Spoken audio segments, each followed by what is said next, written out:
And we'll start out by doing a roll call, please. Ballard. Here. Burrell. Here. Fernandez. Here. Clapper. Here. And Throckmorton. Here. And I do not remember seeing any minutes being circulated for approval. Is that correct, Jackie?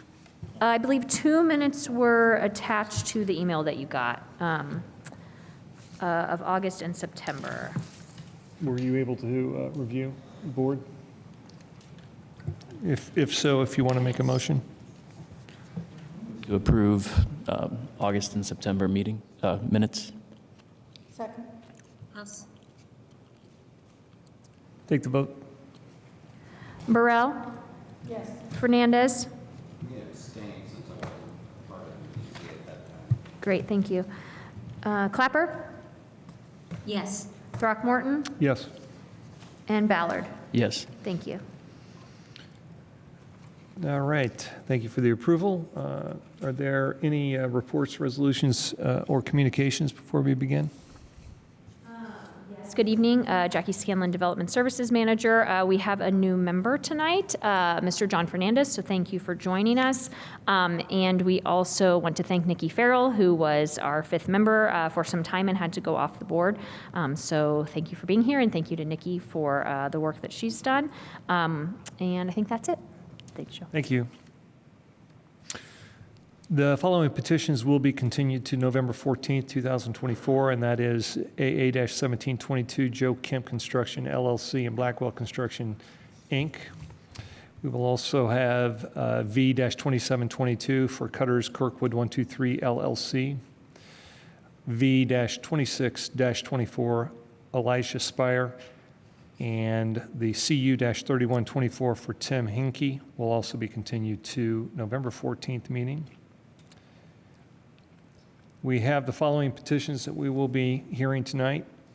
That will be V-23-24 Scott and Susan Slavin, V-27-24 Keith Clay, V-28-24 John Kincaid, V-29-24 Lindsay and Michael Hannon, CU-30-24 Leighton Cochran. Let's begin with the petition V-23-24 Scott and Susan Slavin. May I hear the first petition, please?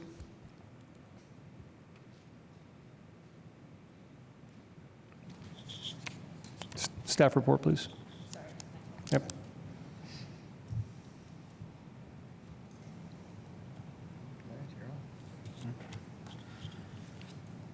Good evening, Joe Patterson, zoning and long-range planner for the city of Bloomington. Before you is a case involving 2408 South Shadow Grove Court. Is a 1.28 acre property, zoned R2, residential medium lot.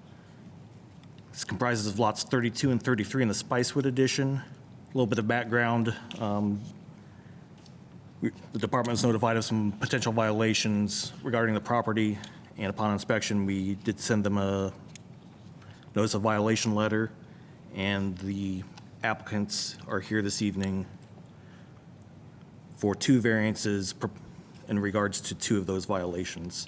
The first being a fence height which exceeds 4 feet in the front yard, forward of the front wall of the primary structure. And the second being a circle drive where the circle drive requirements are not met. Regarding the fences, there are 3 areas in question. Along the front south edge of the property is approximately a 6-foot tall limestone.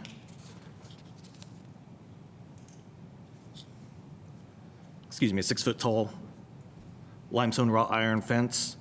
And then along the west and east edges, there is approximately an 8-foot tall privacy fence. And then for the circle drive, the requirements for a circle drive within the UDO state that there must be a minimum of 120 feet of street frontage, and there must be at least 60 feet between those access points. And the circle drive is only has approximately 100 feet of frontage, and those drives are only about 16 .16 feet apart. Furthermore, those driveways are approximately 15 feet in width.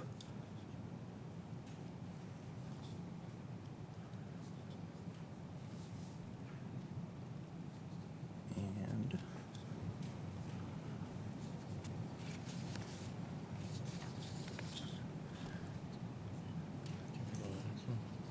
what's that? Sure. So moving into the findings of fact for both of these variances. Regarding the fencing, we did not find that the security and privacy concerns were valid exemptions from development standards, and the fencing furthermore did not align with the character of the neighborhood. Regarding the circle drive, the petitioners had failed to address how a lack of circle drive would be injurious.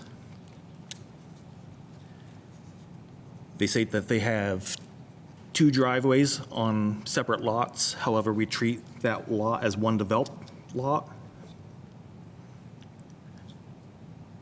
And furthermore, for decades, a single driveway had served that property without any known issues.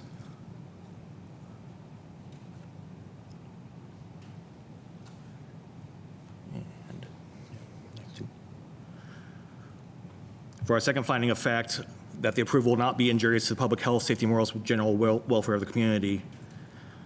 The department finds that for the fencing, it would be injurious to the general welfare of the community, as the fencing could have been constructed to meet the 4-foot height requirement.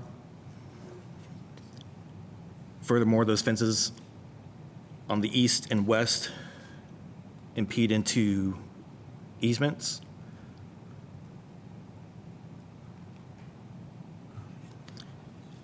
And as constructed, those fences do not, again, align with the character of the neighborhood. For the circle drive,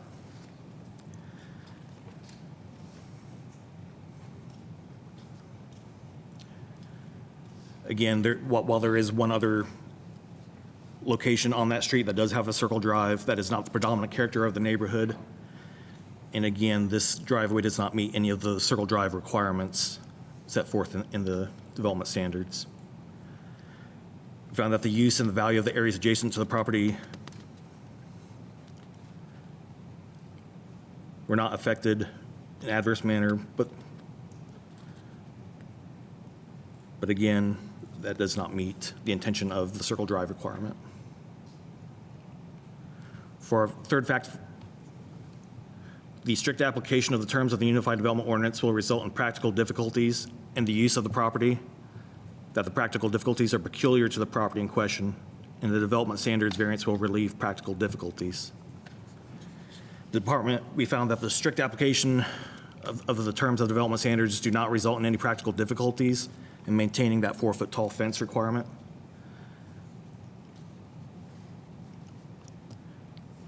The home is a distance from that front property line, and concerns with that the fence, again, does detract from that character of the neighborhood when that fencing could be met under practical circumstances. Regarding the circle drive, again, the strict application of the terms of the UDO does not result in practical difficulties. There was not enough frontage on that property and the widths were exceeded, and as noted before, the property has existed for decades without any issue of safety approaching the street, as it is at the end of a cul-de-sac.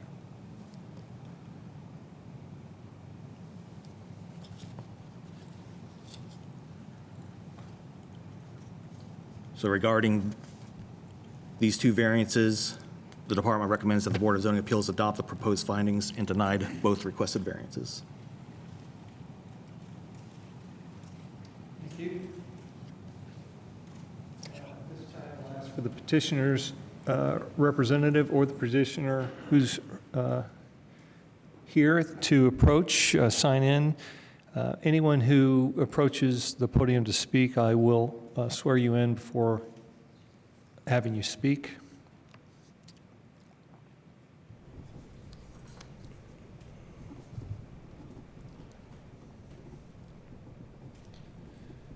And the petitioner will have up to 20 minutes to present.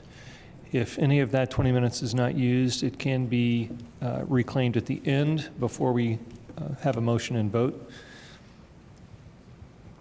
And please state your name. Good evening, Jason McCauley. I'm the attorney for Susan and Scott Slavin, the petitioners. Thank you. Do you swear or affirm that the testimony you're about to give will be the truth, the whole truth, and nothing but the truth? I do. You have up to 20 minutes. Good evening, board members. We are here today on the two variance requests that Joe shared with you. One concerning fencing, both a privacy fence that goes along the east and west boundaries of the subject property, the Slavin's home, and also a fence in the front that's wrought iron and limestone pillars that are in the front of the residence. One of the things that I want to address really early on is just the lack of meaningful discussion, I guess, between planning staff and myself about what the peculiarity is of this property. And really, if you look at the photograph that's on the top of your packet there, that's the street view, you'll see that this property is down below street grade substantially. The eaves of the home almost come equal to the street level. So if you look at this, you barely can see front door, front garage, anything there. So this property is substantially lower than the properties that are to its east and to its west. As you go to the end of this cul-de-sac, the property topography falls off dramatically, especially behind the residence toward Jackson Creek. So one of the things that when we talk about some of the goals that the Slavins have are for privacy and also to have some measure of security. But most of all, I want to point your attention to the fact that they have one area just to the west of their house that is very small in size. That's literally the only space that would be available on the whole lot, the whole property, that would be available for recreational use, okay? Most of the time we're thinking about recreational use outside of your house. You're thinking, well, I want to be able to have some privacy. This particular property, what's peculiar about it is that area that's available to the Slavins to use is in front of their house. It's directly in front of their house. It's the only spot. It's the only spot where there's some grass planted. You'll see it in the packet. You'll see that Joy Brown, when she's planting, when she's driving the stake for the stop work order, she's driving it right in front of the only spot that is available for recreational use on this property. And when I say recreational use, I mean you're not traversing terrain that is steep in nature. So when you go out the back of this property, you're going straight down to Jackson Creek. And so one of the things that the Slavins have been dealing with, and we have advised their neighbors of what they've been dealing with over about 4 years, is that they have some substantial drainage and foundation issues with their home. So they have undertook a lot of measures. They've spent over $200,000 recently on a retaining wall, a poured concrete retaining wall, just to give something to anchor their foundation to. They have discovered that their foundation is literally cracking in half. The house is cracking in half, okay? So they have installed this wall behind the property, directly behind the house, just so that they have something to anchor the foundation to save their home. What are their primary goals? And this is what has been conveyed to planning staff. Their primary goals are to save their house. That's number one. Number one. Number two is to have some recreational area at their house that has some privacy. If you look at the surrounding properties, the property to the west, that home is in front of the Slavins' residence. It's in front of it. That person has signed, and you have it as one of the exhibits that's been provided to you. Every person on their street has given you a statement in support of both of these variances. Every person on their street. They say that it's a benefit to their neighborhood, it's an asset to their neighborhood, that, you know, Joe has made repeated references. This is out of the character of the neighborhood. Well, the neighborhood likes it. The people on their street like it. It may be out of character. It may be an upgrade, but they like it. And so, you know, the goals that I want the board to consider are the Slavins want security, and they also want some privacy for the recreational areas that they have available on their lot. That's very limited on this property. And so they have taken a great deal of effort, put forward a great deal of effort, spent a lot of money trying to save their home and also to make this area something that's usable. How do those interrelate? So these fences that are built, you're going to hear later from some neighbors to the west whose back yards face the Slavins' property. You're going to hear from them that they've complained about lighting. They don't like looking into their property. And yet they're going to come up here today and they're going to object and say, we don't want the fences to be this high. That's not reasonable. That's not rational because they don't want to look onto their property. You're going to hear the neighbors say, well, the previous owner, Roland Nobis, he used this for eons, for years and years, never had issues. It's not about his goals. It's about the Slavins' goals. And I would ask you to consider that. He was a different person. He maybe didn't value his privacy. They do. They like to have people over. They like to have some privacy in the areas where they recreate out in front of their house. If they could do it in the back of their house, they would do it. They would literally have to build, I don't know how much of a wall to be able to have a backyard. They don't have one, okay? How these fences interrelate with the Circle Drive. If you look at what's the alternative for the Slavins if they were to build something so that they had a turnaround point, guess what? It's in that same spot. It's in the same spot. We'll go pave the one area where they can take their dog out to use the restroom, or the one area where they can have some privacy to recreate in their yard. So is it necessary to have a pull-through? Well, you know, in my meetings, even with the neighbors about this issue, one neighbor said, well, you know what, they've got these interesting things on cars now. They've got backup cameras on some. Yeah, we've got an antique Ford Thunderbird at the Slavins' house. That's what they own. It doesn't have a backup camera. When you look at, and when you hear statements that say, well, this drive has been used for decades without any issues, it's at the end of a cul-de-sac. That's true. There's less traffic down there. There's less people walking across the sidewalk. But to say that it's not safer to be able to come out onto the street heading forward than backward just because no one's been injured yet doesn't mean that it's not safer. It doesn't mean that it's not more convenient and safer for the public, for pedestrians. So the fact that no one's gotten hurt yet is not a real good argument to say that we shouldn't do something that's safer. When you talk about some of you had exhibits A through D that were included with the petition for variances. What we've also provided you with tonight and what Eric's given you as part of the packet, there's an exhibit E that shows this retaining wall that I was talking about that the Slavins have had constructed to save the foundation of their home. When you look at exhibit F, that's a street view of the front of the home, and you'll see the elevation change between that and the Slavins' home and the surrounding homes. Exhibit G is a letter that was sent to each of the neighbors as a matter of course to let them know that these folks are going through a lot. They have had 3 roofs put on their home, each in a negligent manner. They've had mold in their house. Part of the notice of violation, to throw some salt in the wound, part of the notice of violation was, hey, you're storing building materials outside. Well, they've been working on their home trying to save it for 3.5 years, almost 4. And so to say it was salt in the wound is putting it lightly, really. They don't want dumpsters out in front of their house. They don't want to store building materials. They're not in the business of doing that. So this Exhibit G was just a letter to the neighborhood, it was sent out to all the neighbors that were required to receive notice of this petition for variances. It was just to let them know, this was not our dream. This is not the Slavins' dream to have their house under construction for 4 years. They don't want that. And they know that, like, you know, if there's heavy machinery going somewhere, and there's a saw going, a table saw, circular saw, no one wants to hear that. They don't either. They also don't want to live in a home that has mold. So they're fighting a lot of issues here to try to keep their home.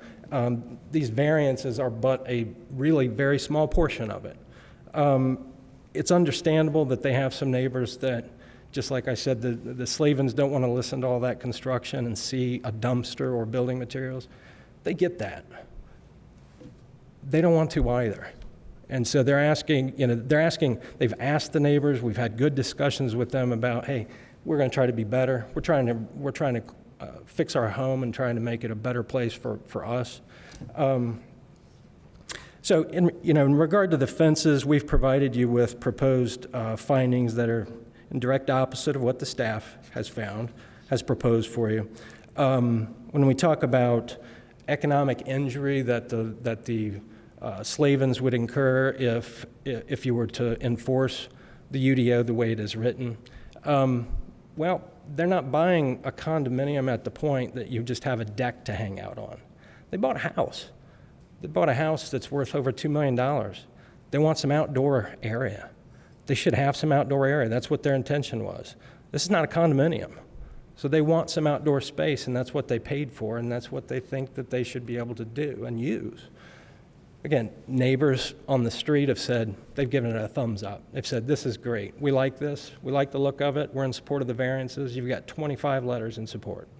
Every one of them from that street. You got 3 folks that are going to speak here today.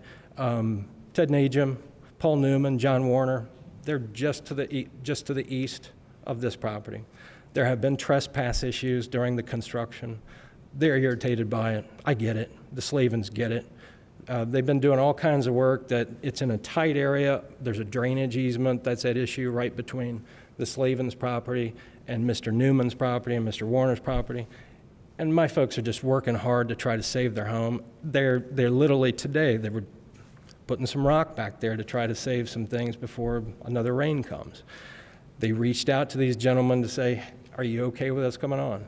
That should have happened forever and ever. That should have always happened, but it's tight proximity. You're also going to hear from those gentlemen about they don't want to see lights from them. Part of the notice of violation was about lighting. It was exterior lighting that was probably not within the code, and that has been rectified. There's no variance request in front of you in regard to those, in regard to the lights. But I would ask you to think about this. There's no doubt that they will suffer an economic injury if you deny these variances, okay? They bought a property that should have some outdoor space. They'll have none, okay? Number 2, I want you to think about what their goals are and how they differ. Even Joe talked about the prior owner had all this, what he wanted to do, and it was used without any problems. He's not the one asking to use, his goal is not security. His goal was not privacy. He was actually pretty good friends, as I understand it, with some of the neighbors that are going to object to these variances. Good fences make good neighbors sometimes. And so you're going to hear from some folks that remonstrate to say, we want the fence to be lower, we're tired of looking at their lights. And that's a head scratcher to me, to figure that out. Then you're also going to hear from someone who's going to tell you that the BZA is not authorized to issue these variances because it's in an easement. And 2 things. 1, there are private covenants, conditions, and restrictions. Those may have a bearing on a private action between these parties. They may also not be enforceable whatsoever because as you go through Spicewood, I can show you several properties, a lot of properties that have fences that violate those CCRs, the covenants, conditions, and restrictions. So whether or not they're enforceable as a private course of action, private right of action, is very questionable. Does the BZA have the right to grant a variance for an easement, to have a fence in the middle of a drainage easement? I would submit to you that yes, you do, because if the fence does not interfere with the purpose of the easement, then it is not an interference with the intended purpose of the easement, that it is subject to your discretion to grant a variance. How these 2 variances are interrelated really come down to the photograph of Joy Brown putting a stop work order in front of the one area where you can actually utilize this property. The Slavens just want that area to be able to hang out in, take their dog out. This is everyone else's backyard, where under the UDO you can have 8-foot fence. It just has to be rear of the front of the residence. In their instance, in their property, what's peculiar about it is it's in front of their residence. All right. Talking about the slope, I can't emphasize enough that the slope as you come out of this property is pretty dramatic. Part of the notice of violation involves stormwater mitigation runoff that's going towards Jackson Creek. There's been a lot of, the Slavens have hired a design engineer who's submitting plans back and forth with the city. It's been a slow process in coming to a mitigation plan. It's still not in place. I've been forthright with city legal to share photos with them to say, I know you have a stop work order in place. They got to save their home. Here's some photographs of cracks in their foundation. They're going to pour some concrete. They're going to not do stuff down in the floodplain, but they got to save their house. They got to do what they got to do. If you're going to fine them later, okay, but they got to save their home. So part of that, this stormwater mitigation issue, when you look at the slope and what's coming down, you see a lot of photographs and they don't look good. Yeah, that's what we're trying, that's what the Slavens, that's the hurdle that they're dealing with. It's a steep terrain, and so that's what they have been trying to deal with, and that's part of that is still in the works between Chelsea Moss, who is the engineer that they've hired and working on that with them. As far as peculiarity of the property, I also want to talk about, some folks are going to say, well, you brought this on yourself. This is really about the slope of the property. They didn't create the slope of the property. It's below grade. It's below Mr. Najim's property. It's below Mr. Newman's property. It's below Mr. Warner's property. They are below the street grade. They're down below it. You know, I can't emphasize that enough, that it's, you know, they're asking to have these privacy fences along the sides. It's in Mr. Najim's backyard. It's in Mr. Newman's backyard. The UDO contemplates that. It just so happens that it's in the front of the Slavens' yard, where they're located. The property that's to the west, and the fence actually doesn't go onto Mr. Warner's property, so I don't think that shouldn't be objectionable. When we talk about the neighbor to the east, they've consented. They've given you a letter of their approval. They've given it a thumbs up. We like this. We think this is good for the neighborhood.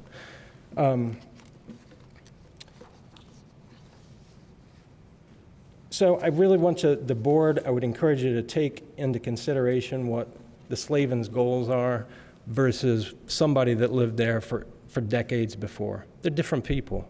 So I'm just asking you to consider their goals. Their security, yes, everybody wants security. They're for privacy, yeah, everybody wants privacy. But on this property, it's pretty difficult. It's very difficult. Are there properties like it somewhere? Probably. But this one is below those folks, and they just want to have that privacy fence on their side so that they have that spot to use. Thank you very much for your consideration. Thank you. I'll reserve just over 3 minutes. With that, questions from board to the staff or the petitioner, please? And if you would, please remain in case there are any questions for you. Let's start. Let me just start with Barry, since she's online. Do you have any questions, Barry?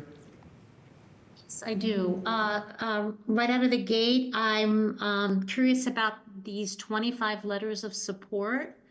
Were those letters that were given to planning? Because I don't believe they were in our packet. I can answer that. Jackie Scanlon, Development Services Manager. I believe they were submitted after the deadline. And so as you may recall from other years, we can only transmit information to you 5 days in advance of the hearing, and they came in after that. Okay, thank you. Any further questions, Barry? I'll wait to hear what others have, and then I may have some additional questions. Okay, to the board in chambers.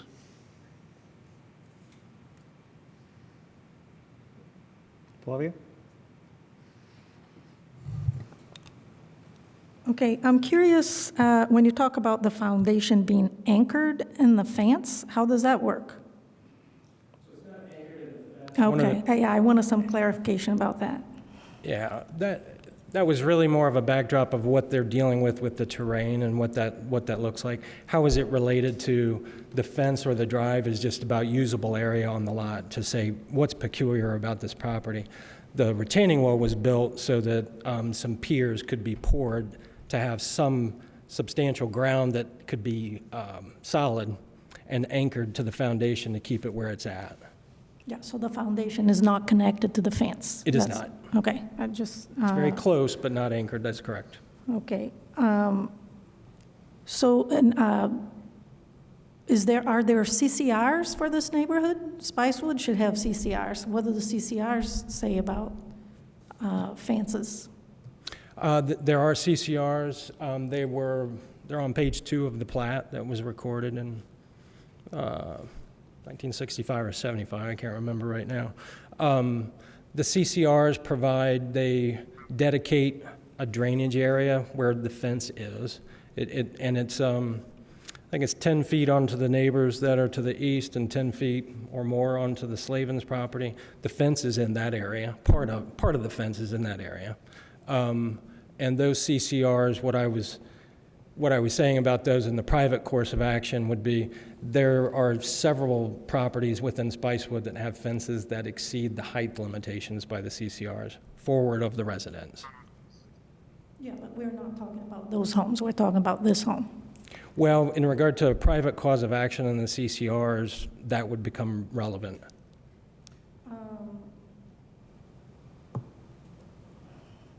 The driveway cut. The picture that you provided shows 2 driveway cuts. Yes. Were they previously there, or are they new? They are new. Okay, so when they decided to build their circular driveway, did they consult with the city on what residential R2?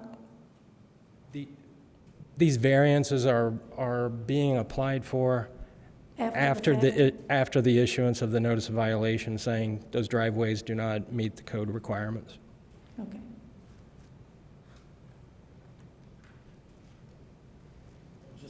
Quick question, in regards to you said the neighbor who has issue with the lighting, where is that property located?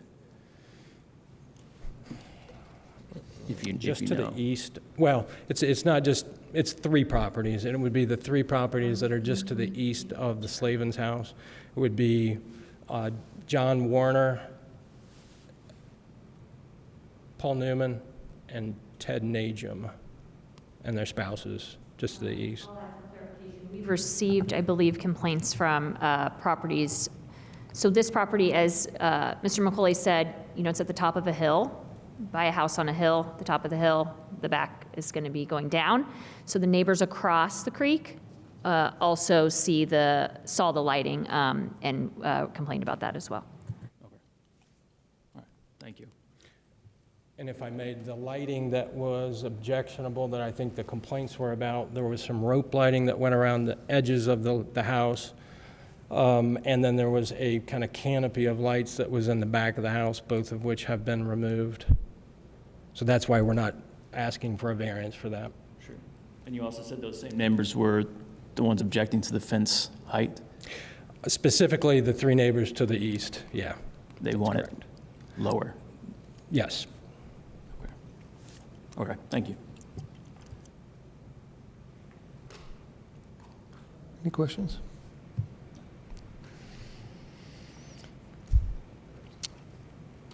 Barry, anything else before we move on? Yeah, I do have a question. Can you guys see me now? Yes. Okay, great. So this is a question for staff. Is there anything, in light of some of the concerns with the grade and backing out onto the cul-de-sac, when I look at the plan, there's quite a large island between the access points to the street. Is there anything that would preclude them maintaining a circle drive on their property, but then still just having one outlet onto the street?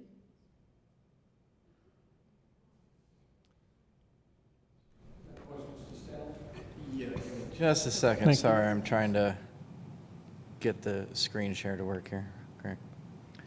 All right, great question. Eric Grulich, Senior Zoning Planner here. So your question in regards to the ability to have some kind of other driveway, circle drive, or turnaround or something within the property.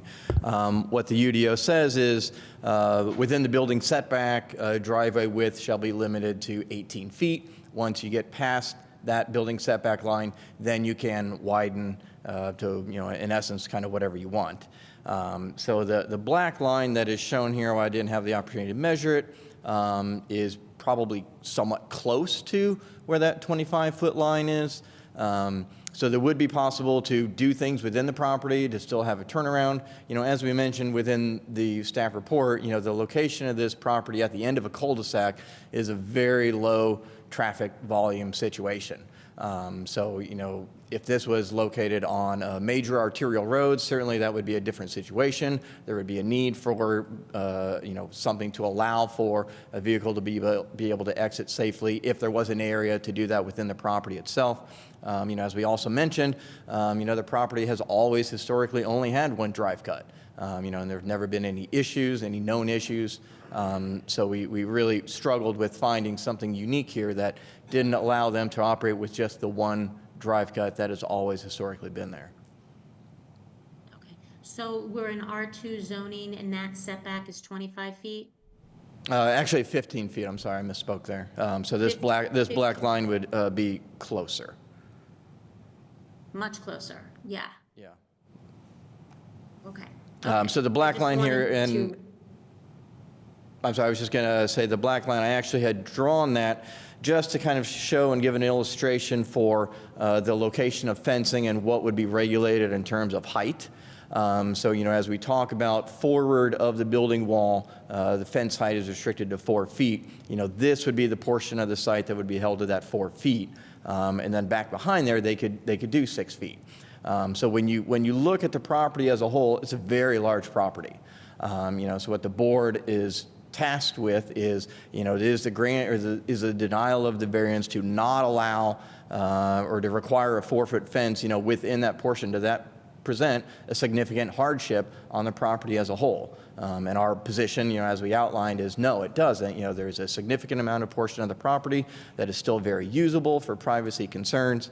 You can still have a 6-foot fence along a majority of that property line as well. So it's just within the front, immediately adjacent to the cul-de-sac, and then these other areas where the fence height is restricted. And so, we did not find that restricting it to 4 feet presents a hardship on the property. Certainly there are lots of properties in Bloomington that would love to have a taller fence. So this is not unique in that regard in regards to privacy. And so those were where our findings were coming from. To the petitioner, my question then is, in this photograph where it shows that height, you said that the home was much lower.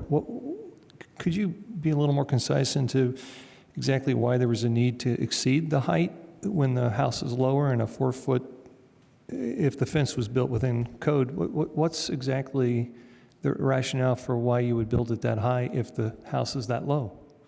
The house being that low has a lot, in regard to the street grade, has a lot more to do with the safety of coming in and on and off out of the cul-de-sac than it does. The privacy part, when you think about that, is just the elevation of the surrounding properties next to it. It literally can see over into them. It's like being in a fishbowl. And so it's interrelated. One's about the drive, because access being safety coming on and off the street, the necessity of making it safer by having 2 entrance points. For the privacy concerns, and I understand your question, is like, wouldn't a 4-foot fence, if you're lower, be effectively higher? Yes. But the surrounding properties are also still higher than this property. And so when you look at the grade of where that one spot is on the west side, it's in the other property's backyards, right? So the request is, can we have it, can the Slavins have a privacy fence where most other properties would be allowed to have a privacy fence? Does the 6-foot fence that you currently have actually effectively block those houses? Except for an upper deck that is on one of the properties to the east, pretty much. But that one upper deck it's high. There's no fence that would block that completely. Barry, did you have a question? Okay. Any other questions here? Clarification from staff. So basically, the options are granting of the variances, and if not, then they would have to be removing the fence, all the fencing along the frontage. So there are 2 kind of issues, and I'll touch on those briefly. So yes, if the variance is denied, then it would have to be brought into compliance with the zoning code in a couple of regards. One is the height, so it'd have to be reduced in height to 4 feet. And then something else that we haven't really kind of touched on a little bit, but Mr. McCullough did mention, is an easement that runs along this south property line that you can see on the screen here. It's a drainage and utility easement, and so the fence is in that easement. So the fence, as we have looked at it so far from the legal department, is not allowed to be within that easement. So it would have to be moved, but that's a separate action. You know, that is not something that is before the board tonight. The board is simply hearing a variance from the height. The legality of the location of the fence is outside of what the board is hearing tonight, and we'll be pursuing separately, but it is very likely that it would have to be moved regardless of the granting of the variance. But Heather Lacey is available to answer any questions for that if there are any. Yeah, I would maybe add to that.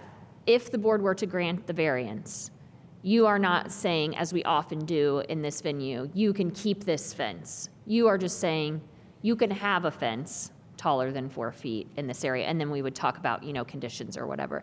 Because whether or not we can allow a fence in an easement is just a separate issue that we are trying to figure out.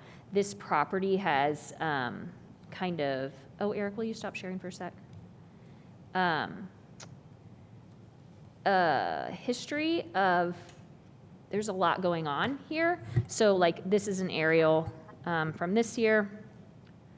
And I just want to quickly show you. This is what the property looked like in 2019. So all of this, front yard area and stuff, they have basically cleared out and built things. So you could see on the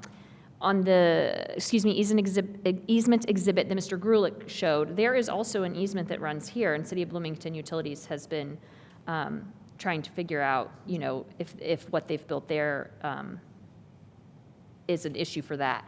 The reason I'm showing you this is because you can see that the driveway that they have without the double driveway is large. I mean, these are vehicles.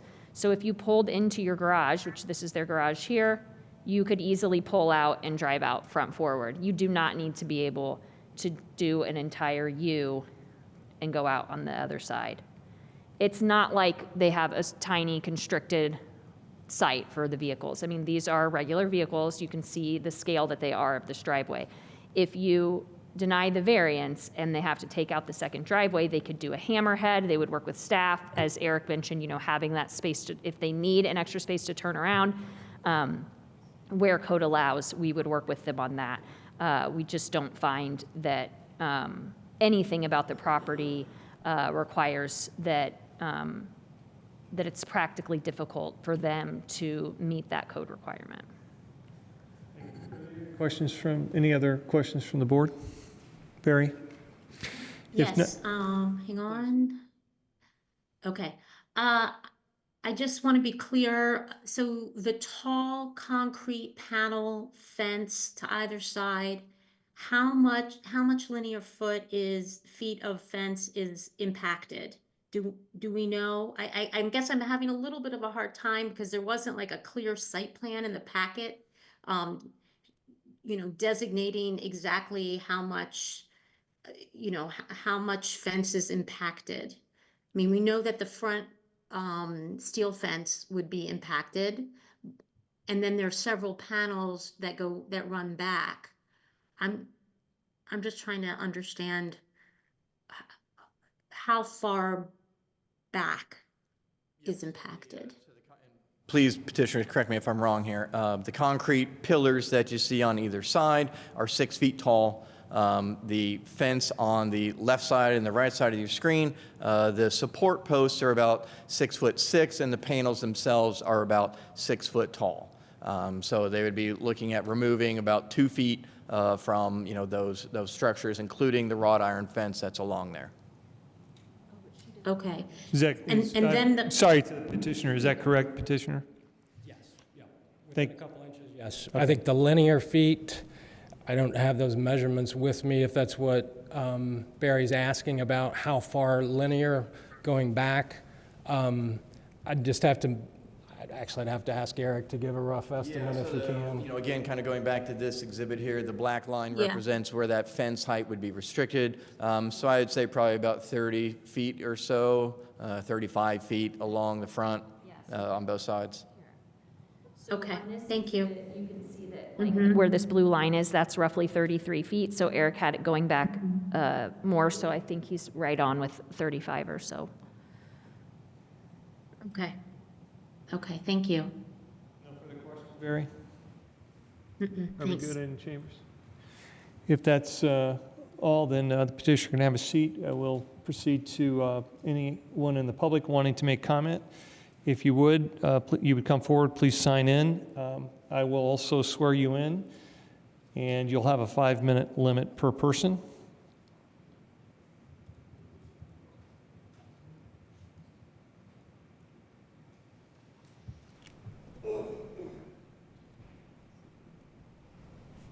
And while he's signing in, just a reminder, you'll have just over 3 minutes. The petitioner will have just over 3 minutes to respond at the end of this. Please state your name. My name is Ted Najam, that's spelled Najam. Thank you. Do you affirm that the testimony you're about to give will be the truth, the whole truth, and nothing but the truth? I do. Then you have 5 minutes, please. Thank you. Before I address the issues that I'm prepared to address tonight, I do want to respond to Board Member Clapper's question about feasible alternatives. It is our position that the original design is a feasible alternative established by 45 years of actual use, and that there's been no change in this site merely because the Slavins have purchased it. My name is Ted Najam. I reside at 2628 East Spicewood Court, which is Lot 24 in Spicewood Addition. I've lived there for 38 years. My wife, Star, and I, and our neighbors, Paul and Roxana Newman, and John and Lee Warner, own lots adjacent and contiguous to the Slavin lots 32 and 33. Together, our three families have lived on Spicewood Court for over 100 years. And until the Slavins purchased their property in 2020 from Roland Novus, our neighborhood was peaceful, quiet, and friendly. 3 months ago, we met with my able colleague, Mr. McCauley, their attorney, and informed him of our opposition to the Slavins variance petitions.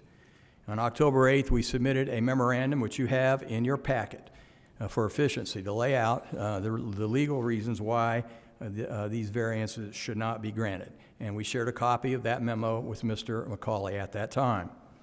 Our memorandum is self-explanatory. I do not intend to repeat it, but I will answer any questions that you may have about it. It's in your packet. We neighbors agree with the staff recommendations and interpretation to the board. This hearing is not about the Slavins' goals. There's nothing about goals in either the underlying statute or in the UDO. The Slavins have not met, and this is the only question before you, the Slavins have not met any of the 3 statutory criteria for the variances from development standards they have requested.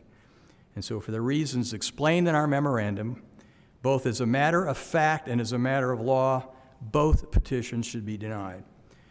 Now, concerning the fences, we're asking the board to amend the written findings recommended by the staff.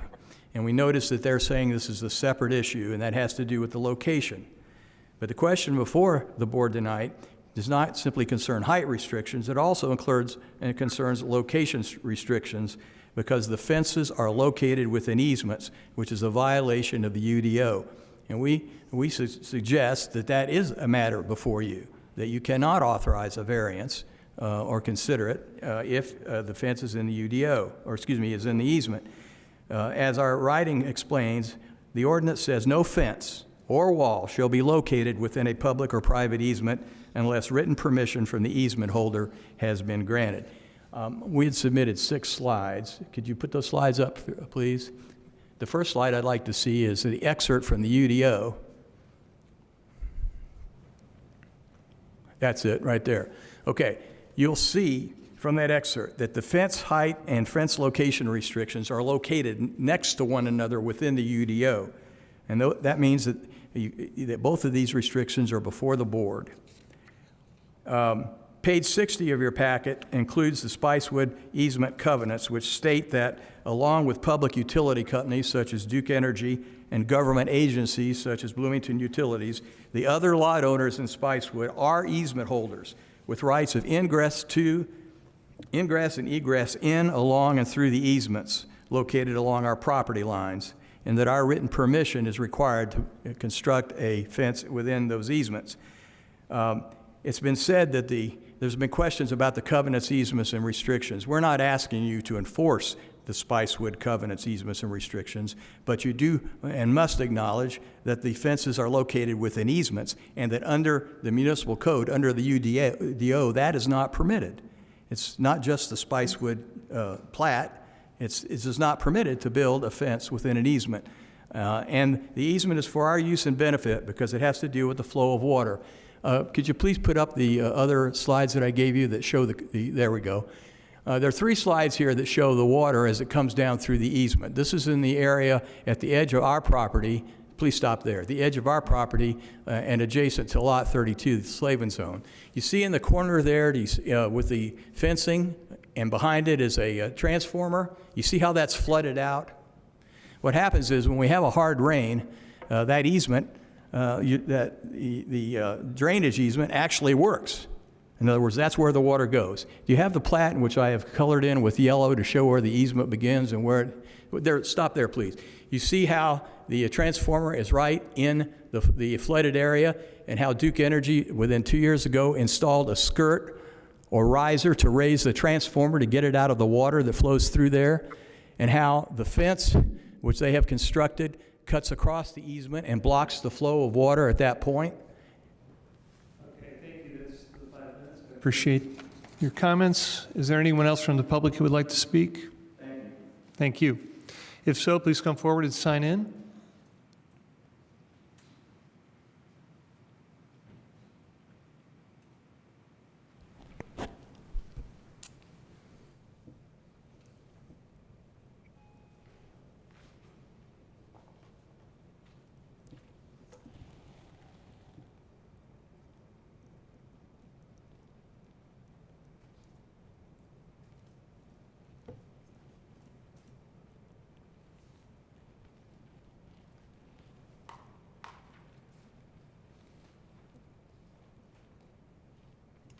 Sir, it's all on. Please state your name. My name is Paul Newman. Do you affirm that the testimony you are about to give will be the truth, the whole truth, and nothing but the truth? Yes, I do. Thank you. You have 5 minutes. Okay. I'm going to give just some very brief personal and historical comments, and I'll leave the legal matters to my esteemed colleagues and neighbors and the board here. We've been in our house 40 years, and as Ted Najim said, for 36 we had no problems with our neighbors at all.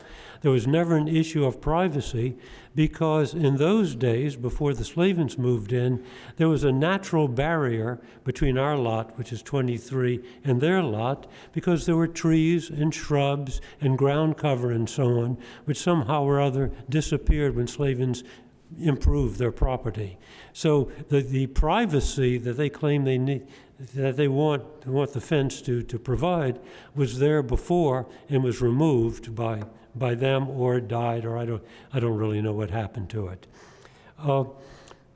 About 2 years ago, we got up one day and looked out at the back of our house and discovered we were pinned in by a huge 8-foot fence that had never been there before. We had no idea such a thing was going to appear.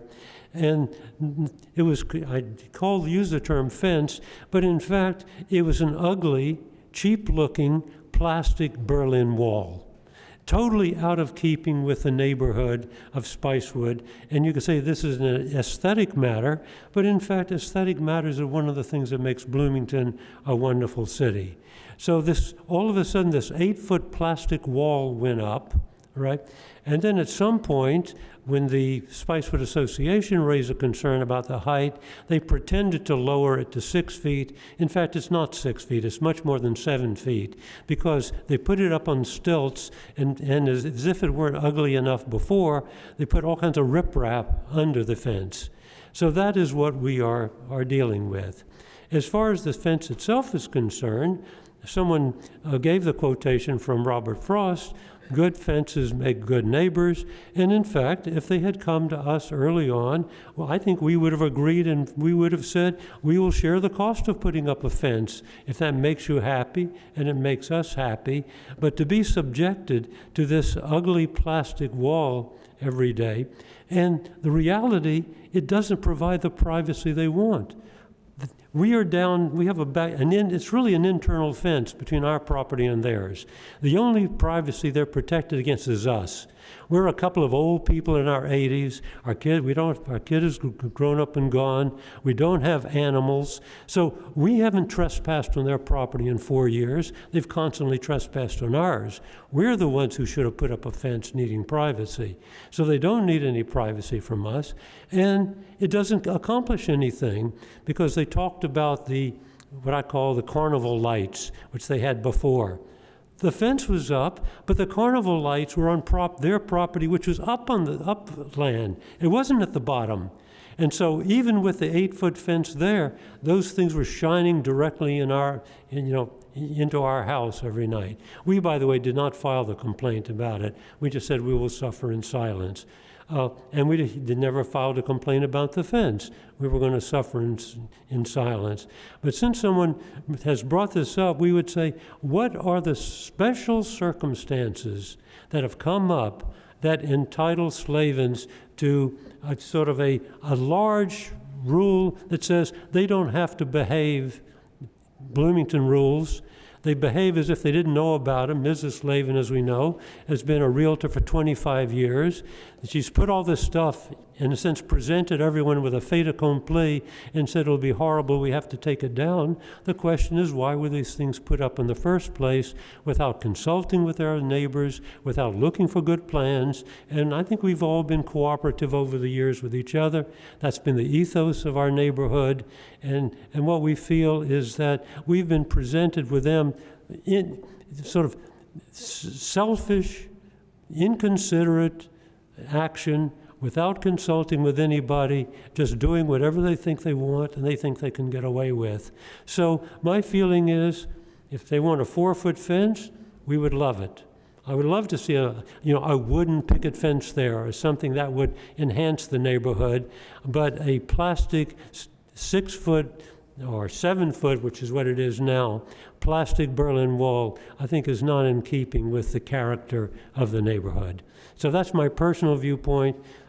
I will leave the experts to decide whether a variance is entitled or not, but that's my historical personal perspective on it. All right. Anyone else from the public? And while he's signing in, is there anyone online by chance? Okay. As far, but if you are online and would like to make a comment, you can raise your virtual hand or send a message to the meeting host, and we will get to you shortly. Thank you.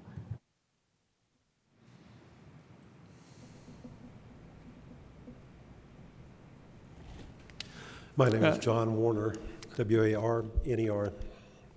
Do you affirm that the testimony you're about to give will be the truth, the whole truth, and nothing but the truth? I do. You have 5 minutes. Thank you.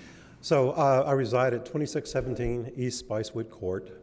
My immediate neighbor is Paul Newman. My neighbor to the other side of Paul's property is Ted Nagel. I'm lot 22 on the plat, and I am one of the eastern neighbors that Mr. McCauley is referred to. So I want to speak today in support of my neighbors, Ted and Paul, and also in support of the staff report that has proposed that the variances be denied. I won't reiterate the points made in the memorandum that Ted, Paul, and I submitted. I do encourage you to read that, please. But I'll make 2 points in addition to the comments that have been made. One is about the fence, and Ted has explained how that fence is in the easement and how that easement serves as a surface water drainage area.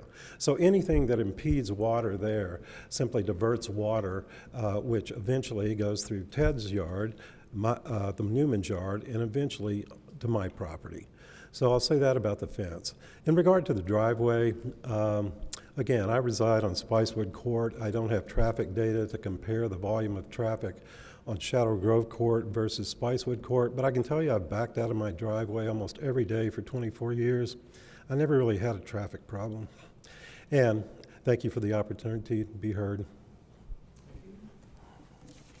In chambers with the public who'd like to speak? Anyone online? There's one message, hold on. Just a sec. From an Austin Toombs, if the fact that this has been taking so long is causing them stress, then why are they pursuing these non-standard options which take longer? Those arguments don't connect, and it's offensive that you'd attempt this kind of manipulation. That's all we have from the Zoom. Well, I don't know if that person didn't have audio or what, they just sent a message in. But that's the only one on Zoom. No one else in from the public online? Correct. Okay. And seeing no one in chambers, then we will go back to the petitioner. You have just over 3 minutes remaining. I think it's 3:06. Please. So to address three of the comments, each of which I think came from Mr.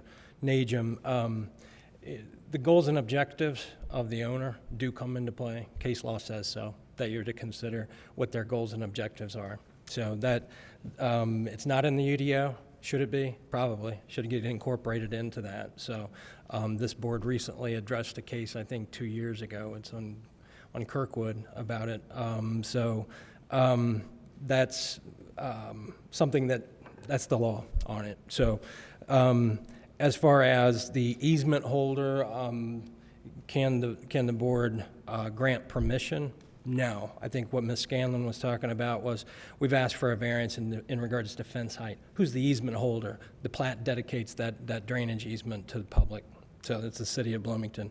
Will city legal, when we go back and forth and talk about this, will we have the right to keep the fence there? I don't know.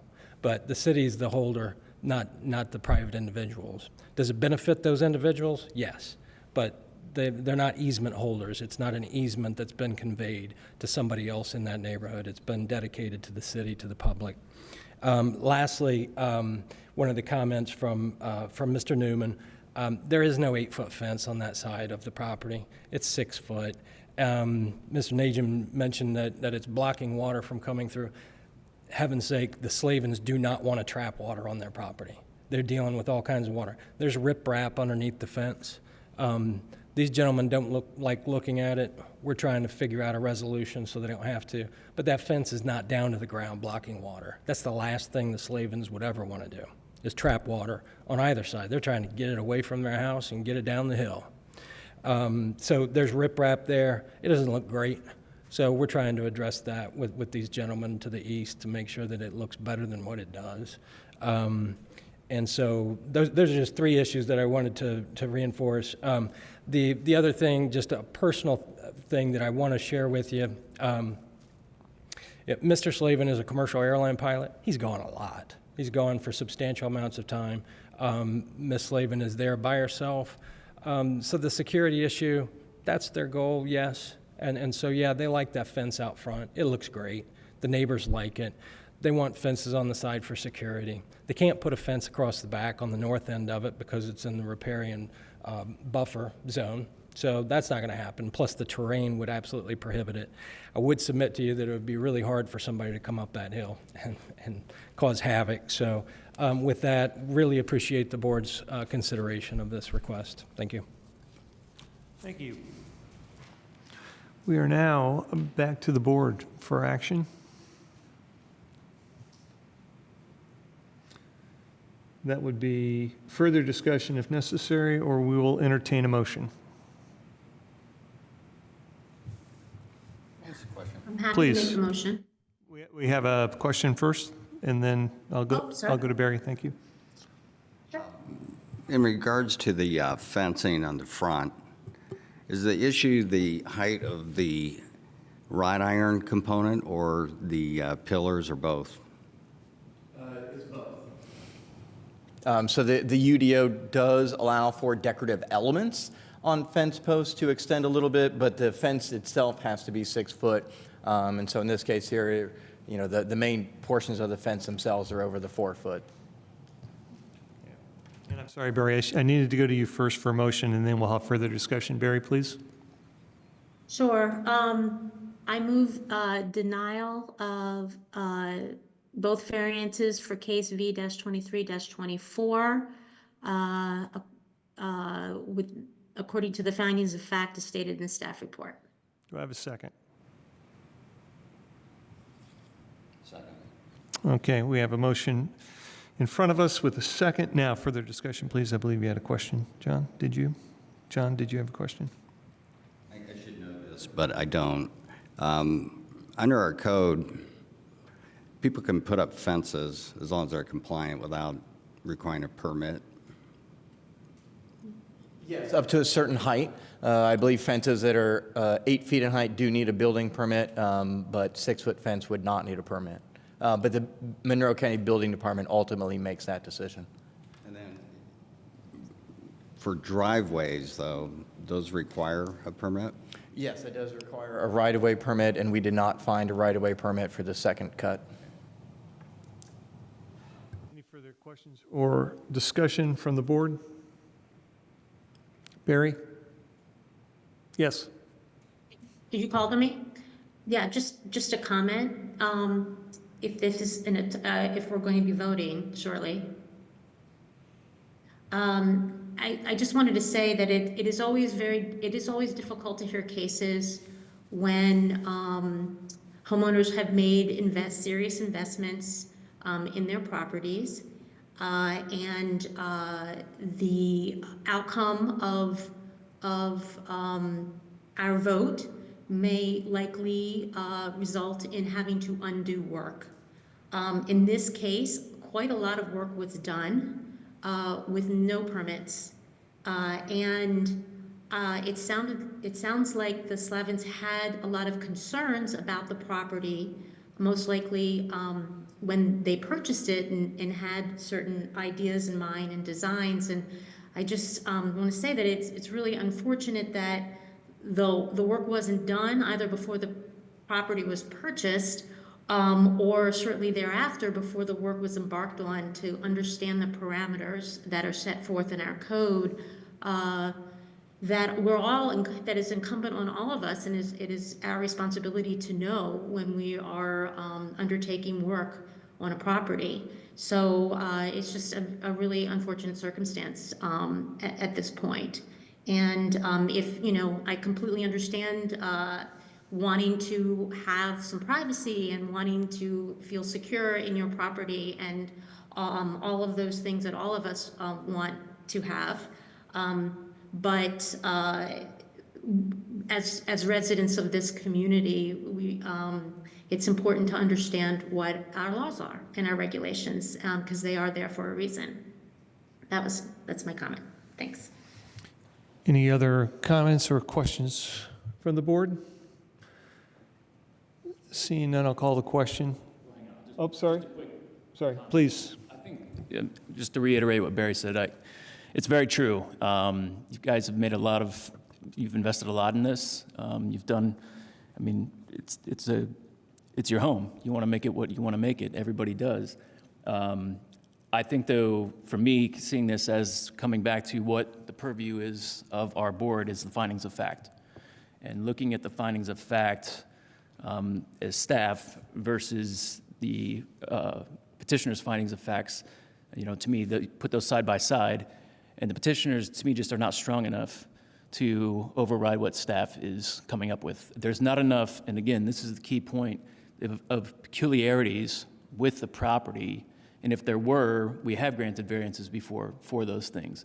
To me, there's not enough here to say, no, the staff is wrong in this and we need to grant the variance. So again, I'm sorry, it's an unfortunate thing. I wish permissions and permits would have been done up front to save you guys the hardships you're having to go through. Thanks. Can you just clarify what the motion is? The motion is to adopt this. Deny. To deny Adopt. It's 23-24, and with, I believe you said with the findings presented by staff. So a yes vote would be to deny, a no vote would be to essentially turn to approve. Does that make sense? Is that correct, Barry? Correct. Thank you. If no further comments, I'll call the question. Please call the roll. Clapper, Yes. Throckmorton, Yes. Ballard, Yes. Burrell. Yes. Thank you. So V-24 has been denied. We'll move now to the next petition.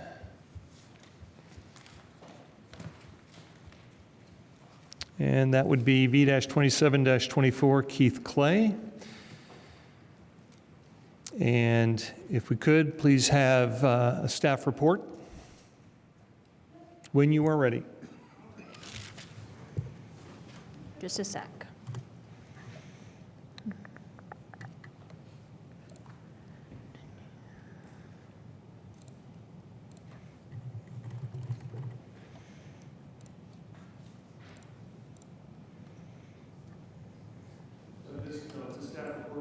I'll call the petitioner when we're ready for the petitioner. Thank you. You can have a seat. Thank you. Okay. Sorry, this is being kind of slow.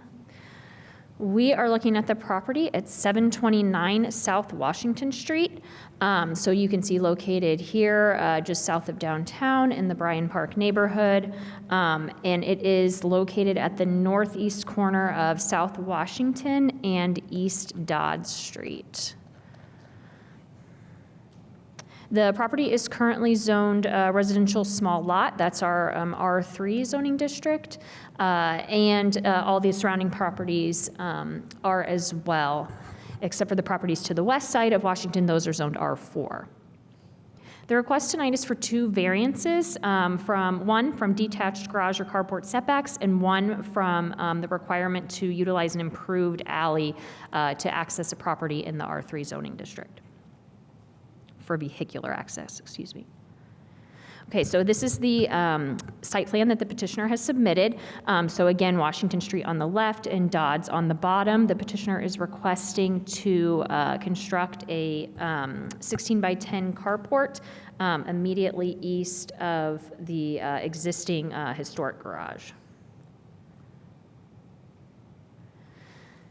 So this property has two frontages. Again, it's on a corner lot. It also has alley access. So code requires that in the R3 zoning district, if you are building a new driveway, you must access that property from the alley. So because this property has an alley, new vehicular access must come from the east, and the petitioner is requesting to not do that.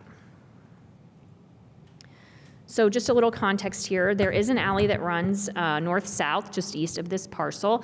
You can see it here where the red line is. It goes all the way, connects from East Dodds to East Wiley. And some of the parcels along this alley use it to utilize their property.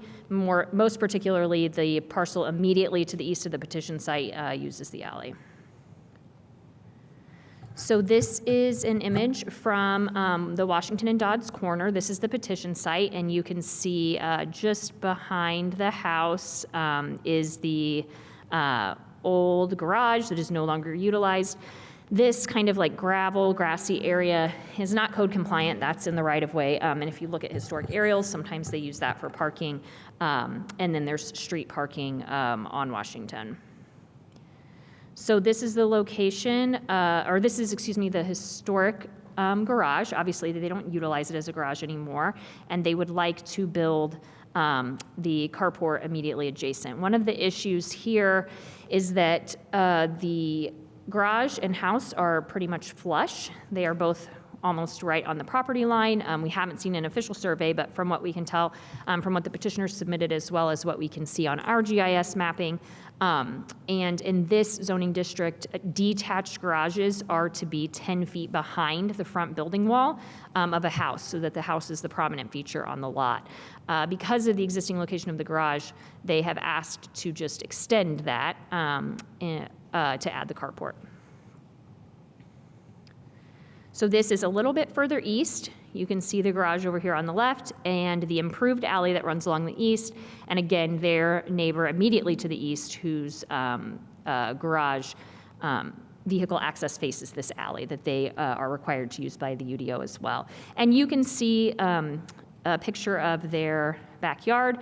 One of the things I believe that was in the petitioner statement talks about slope of the property, and I'll show you an exhibit related to that here shortly. So again, properties already utilize this improved alley and are able to access Dodds and Wiley to the north with it. This is the alley to the south. So it is still a platted alley. Any person who lives immediately south of here who would like to use this and extend the alley to access their property could do so. So even though I don't know the history of who put in this concrete, but the petitioner has indicated that it's been co-opted by this property owner, but again, the alley is still platted there, so were someone else wanting to use it to gain access to their property, they could. And so this is what we would consider an improved alley to the south as well. So I put this in here so we could look at the slopes. So there were, again, some information in the petitioner's submittal related to some slope information. And so this is our internal slope. So these are 2-foot contours. So this area in here is a fall of 2 feet from the corner of the property to this location where this orange line is. So the lot is 60 feet wide. So a fall of 2 feet over almost probably a 50-foot difference shown there. So this is a variance similar to what you saw with the last petition. For a development standards variance, we look at 3 criteria. The first being that the approval will not be injurious to the public health, safety, morals, and general welfare of the community. We found that so it's two variance requests, again, for the carport setback as well as for alley access, but obviously they kind of go together related to the location of where they would like the carport to be. So we found that allowing that location for the carport setback would in fact be injurious. Dodds, because the existing garage is built right on the property line, and they would be trying to build their carport in line with that. It's not set back into the property. Any vehicle pulling out of the carport would have the immediate wall of the garage obstructing their view of being able to back out. Whereas if they were using the alley and then pulling obviously in and out of their property, then they would be head out coming out of the alley. So we found that the granting of the variance related to the alley is expected to be injurious as well. Requiring vehicular access from the improved alley is something that we can see is utilized by other properties as well, and then, off that same alley, and legitimizing a driveway for the new carport location approximately 25 feet west of the existing alley could create issues with having those 2 driveways quite close together, much closer than code would typically allow for new construction. For the second finding, we look at the use and value of the area adjacent to the property. This is one where we found for the carport setback, we don't find that it would be likely to have a negative impact on the value of the surrounding areas. As well as for the alley. Though utilizing the improved alley is more desirable than adding another drive cut on Dodds. And for the last finding, strict application of terms of the UDO will result in practical difficulties in the use of the property, and that those difficulties are peculiar to the property in question related to the carport setback proposal. We found that the strict application of the terms of the UDO will not result in practical difficulties of the use of the property, as there's plenty of space on the property, especially immediately adjacent to the alley, to be able to install a carport to meet the 10-foot setback. No peculiar conditions were found that create practical difficulties in meeting that requirement. And again, the property immediately to the east of this petition site utilizes that alley to access their garage. And then the alley access proposed finding is that strict application of the UDO would not result in practical difficulties. Again, as the property can utilize the alley to the east, no peculiar conditions were found on the property. We did not find that the slope of the property was in excess of a typical slope for single-family development properties, and that could easily be done. And again, utilization of the existing alley, which is the requirement of code, allows for less driveway cuts on Dodge Street, less point of interaction with vehicles, bicycles, and pedestrians on that road, and not creating a possible potential dangerous situation by installing basically a car stall immediately adjacent to a wall right along the property line. So the department is recommending that based on the report and the written findings of fact in that report, that the BZA adopt those proposed findings and deny V2724. And I can answer any questions. Thanks. Thank you. The petitioner can come forward now, please. You'll state your name and I will swear you in. State your name. Clay. And do you affirm that the testimony you're about to give will be the truth, the whole truth, and nothing but the truth? I do. You'll have 20 minutes to present. The time that's unused will be available to you at the end to respond. Thank you.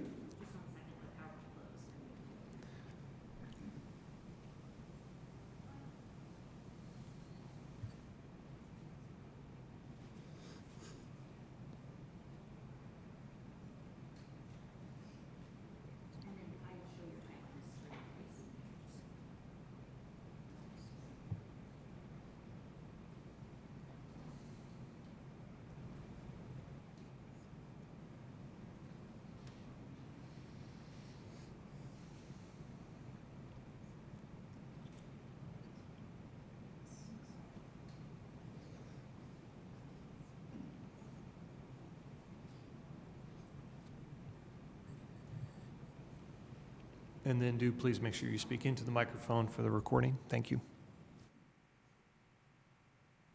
Okay, we good? So yes, I'm Keith Clay, and with my wife Caroline, we own this property since 2006, I believe. So this is not the correct PowerPoint. Oh, wait a minute, maybe it is. Okay. Okay, the lettering looks totally different than what appeared on my screen. So this is a property that you've seen. This is the old limestone garage. I call it a garage. It's not clear what it was built for. It seems it was likely a stall or a shop for equipment or something. The house is over 100 years old, and the zoning guidelines that are applicable today did not exist back then. So by today's standards, both the house and the garage would be in violation because they're close to the road. And indeed, all the houses in that section are also in violation of the current zoning. So we're asking the permission or approval to build a driveway just adjacent to the existing driveway, and to add a carport that would provide protection from falling debris and hail and storms. There's been a lot of problems with this location with trees and with mainly with trees and storms, including trees falling from the city right away onto our property and our possessions. So the carport is not enclosed. It's just basically a roof supported by a couple posts, and it's very minimal design, and they're common around Bloomington. Can you have the next slide? So what I've shown here in the blue lines to the left, the 14-foot, there is an existing driveway there.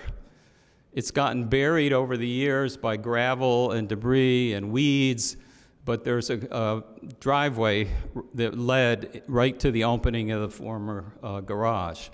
What we're asking is just to shift that driveway slightly to the east and construct this carport. And a carport, by definition, depends on leaning on another structure.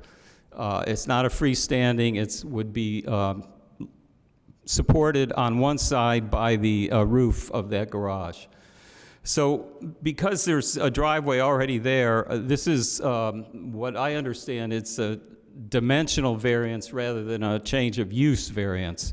There is a driveway there, and that's where we park. Next slide.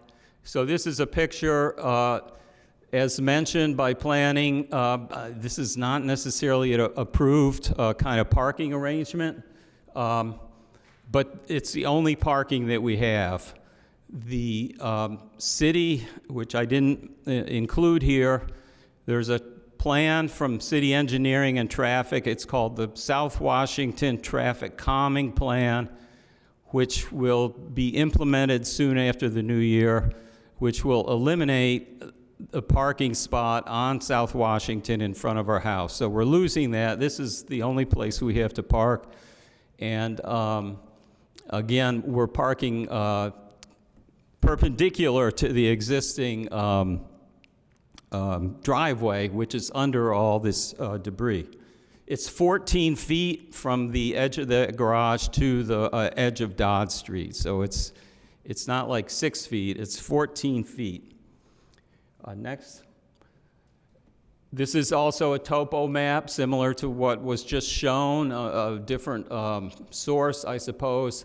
But there are terrain issues, and I think this is the major point I would like to make.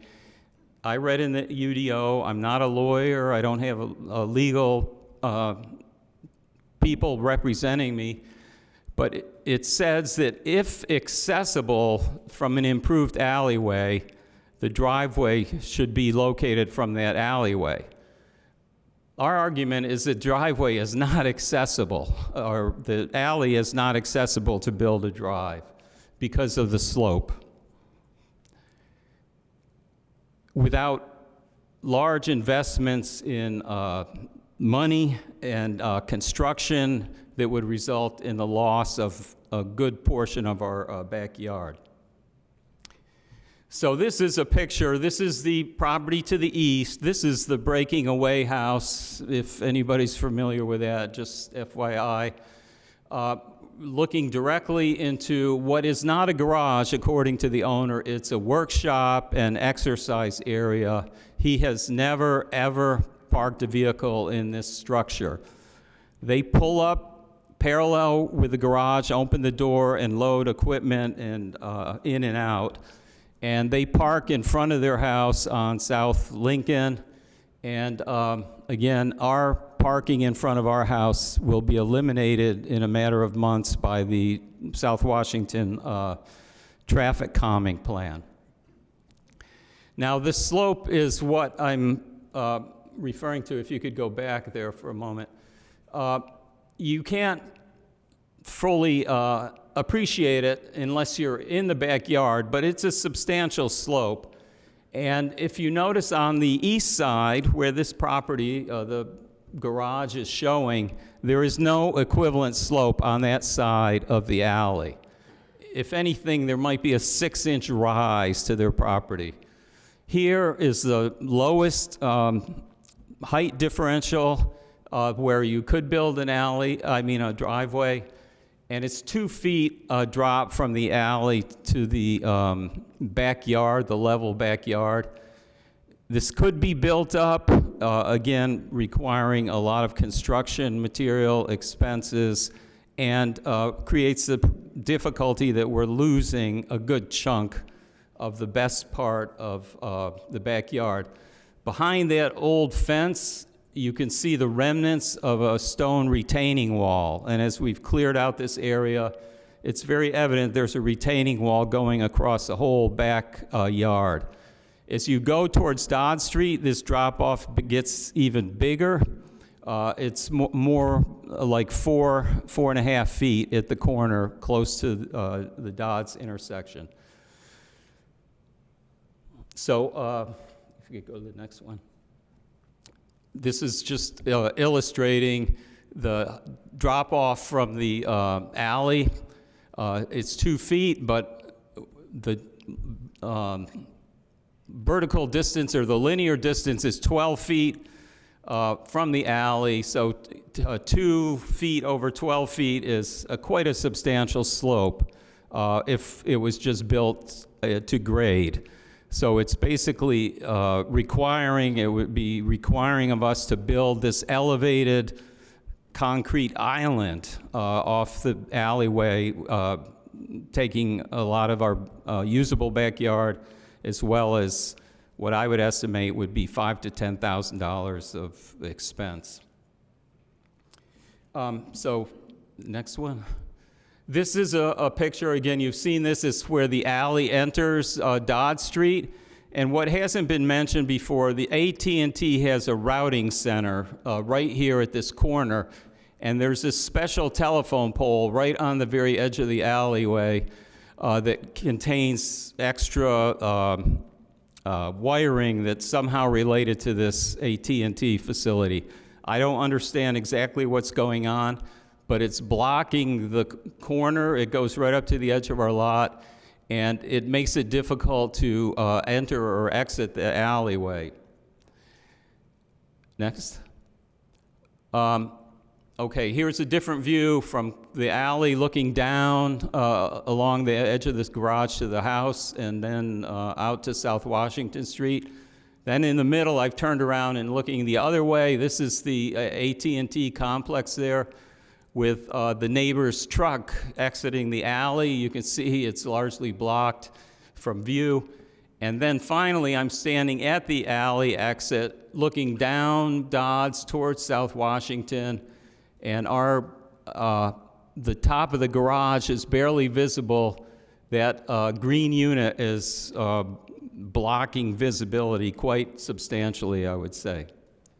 Next one. Just by coincidence, yesterday morning, I looked out the back, and there was this truck trying to pull in the alley to deliver firewood to the neighbor to the east. And it took them 8 to 10 backing up, pulling forward, changing direction, multiple times before they could get the truck in the alleyway. And granted, this is not a personal, car. It's a bigger vehicle than that, but it emphasizes the difficulty in accessing there. Next one. So I had a more detailed, longer PowerPoint, which I saw in your packet. I'm presuming people had a chance to actually look at that. Instead, I wanted to go through the recommendations from planning, sort of on a point-by-point basis. The first concern was the sight line being hampered by the carport location next to that garage. And it is true, if you're parked right next to the garage, you can't see around the corner. But there's a 14-foot difference between the edge of the garage and the street. So there's ample room to pull out basically to the street and see what's going on. And this same issue exists already with that alley, especially if you're trying to pull to the west, heading towards Washington Street. I argue that by forcing us to use the alley for entry and exit is actually more challenging and more dangerous than having the driveway that's shifted over from where it's existed for 40 or 60 years. Secondly, this issue of putting the driveway only in the alley, and the idea that this slope is substantial, and if there was not any kind of raised bed, a 2 foot at least raised, and it has to be long enough for the car to park in there, it's going to be a big concrete island, a raised concrete island, as I said, in our backyard, which is not that big. It's taking up the best part of the yard. And as I mentioned, exiting the alley is, in my opinion, more precarious than it would be exiting a carport based on that AT&T complex right on the corner and the very tight turn and that telephone pole that prevents movement. And that's why the driveway, if it was built, could not be built anywhere in that area because of this complex and the even bigger slope. I would like to point out, too, that the neighbors to the north, the drop-off from the alley into their backyard is more on the order of 8 feet. It's a literal cliff into their backyard. It's not quite that bad for us, but it still would entail practical difficulties and unreasonable expenses, in my opinion. Next. They talk about the property to the south, and planning just showed a picture of that. That's a student rental. There are 2 student rentals right there that at times there appears to be 12 cars or more parked on the street and in that alley. It may be an improved alley by the legal definition, but they have basically usurped that alley and blocked it off. There's no way you can continue beyond their little pull-out area without tree cutting and major construction. So I don't think that is really relevant. The neighbor to the east, again, they do not have the slope that we're facing that drops off towards the west. They have no slope to deal with, and they don't use that for a driveway anyways. It's a delivery route. Next. I think there's maybe just one more. This is what I just said. The neighbor to the east, there's not really any slope whatsoever, and that is not a relevant comparison in my mind, and that alternative locations for parking in a carport, like where else in this backyard is feasible, how much is it going to cost, and I would put to you that the solution that we're requesting, shifting the existing driveway slightly to the east and putting a carport attached to the existing garage, would not cause any more visibility issues than already exist at this stretch of Dodds because of that AT&T control center and the large number of cars from the student rentals in the area that can sometimes park on both sides of the road, obscuring visibility.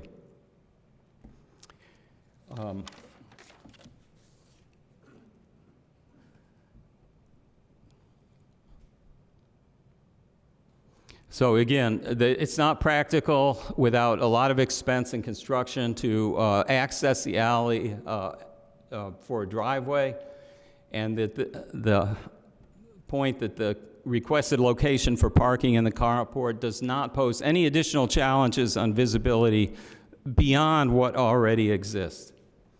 I think this is the last one. So just to summarize, there's this drop-off, a substantial drop-off. It will require a lot of money and loss of our backyard. The limestone garage and that short driveway have been in place for decades. It's not clear how long it's been, but we ran into a guy who just happened to be going by. He said he used to live in that structure back in the 80s. So it's at least that old.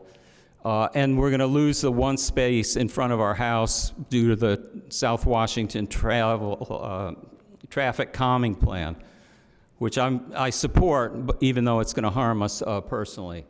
And again, there are no additional effects on visibility, in my opinion, based on that location of the carport beyond what already exists in that Dodd Street corridor. Thank you for your attention, and I appreciate your concerns. Okay, thank you. What's the timing now? So when we come back, you'll have just short of 3 minutes left to respond. First, any questions from the board to the staff and/or the petitioner? Let's start with Barry since she's online. Barry, anything? Okay. In chambers? Yeah, I've got a couple for the petitioner. Can you take me through two questions?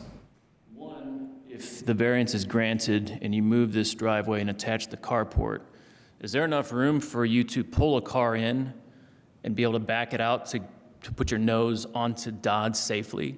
Or would you have to be backing out onto Dodds?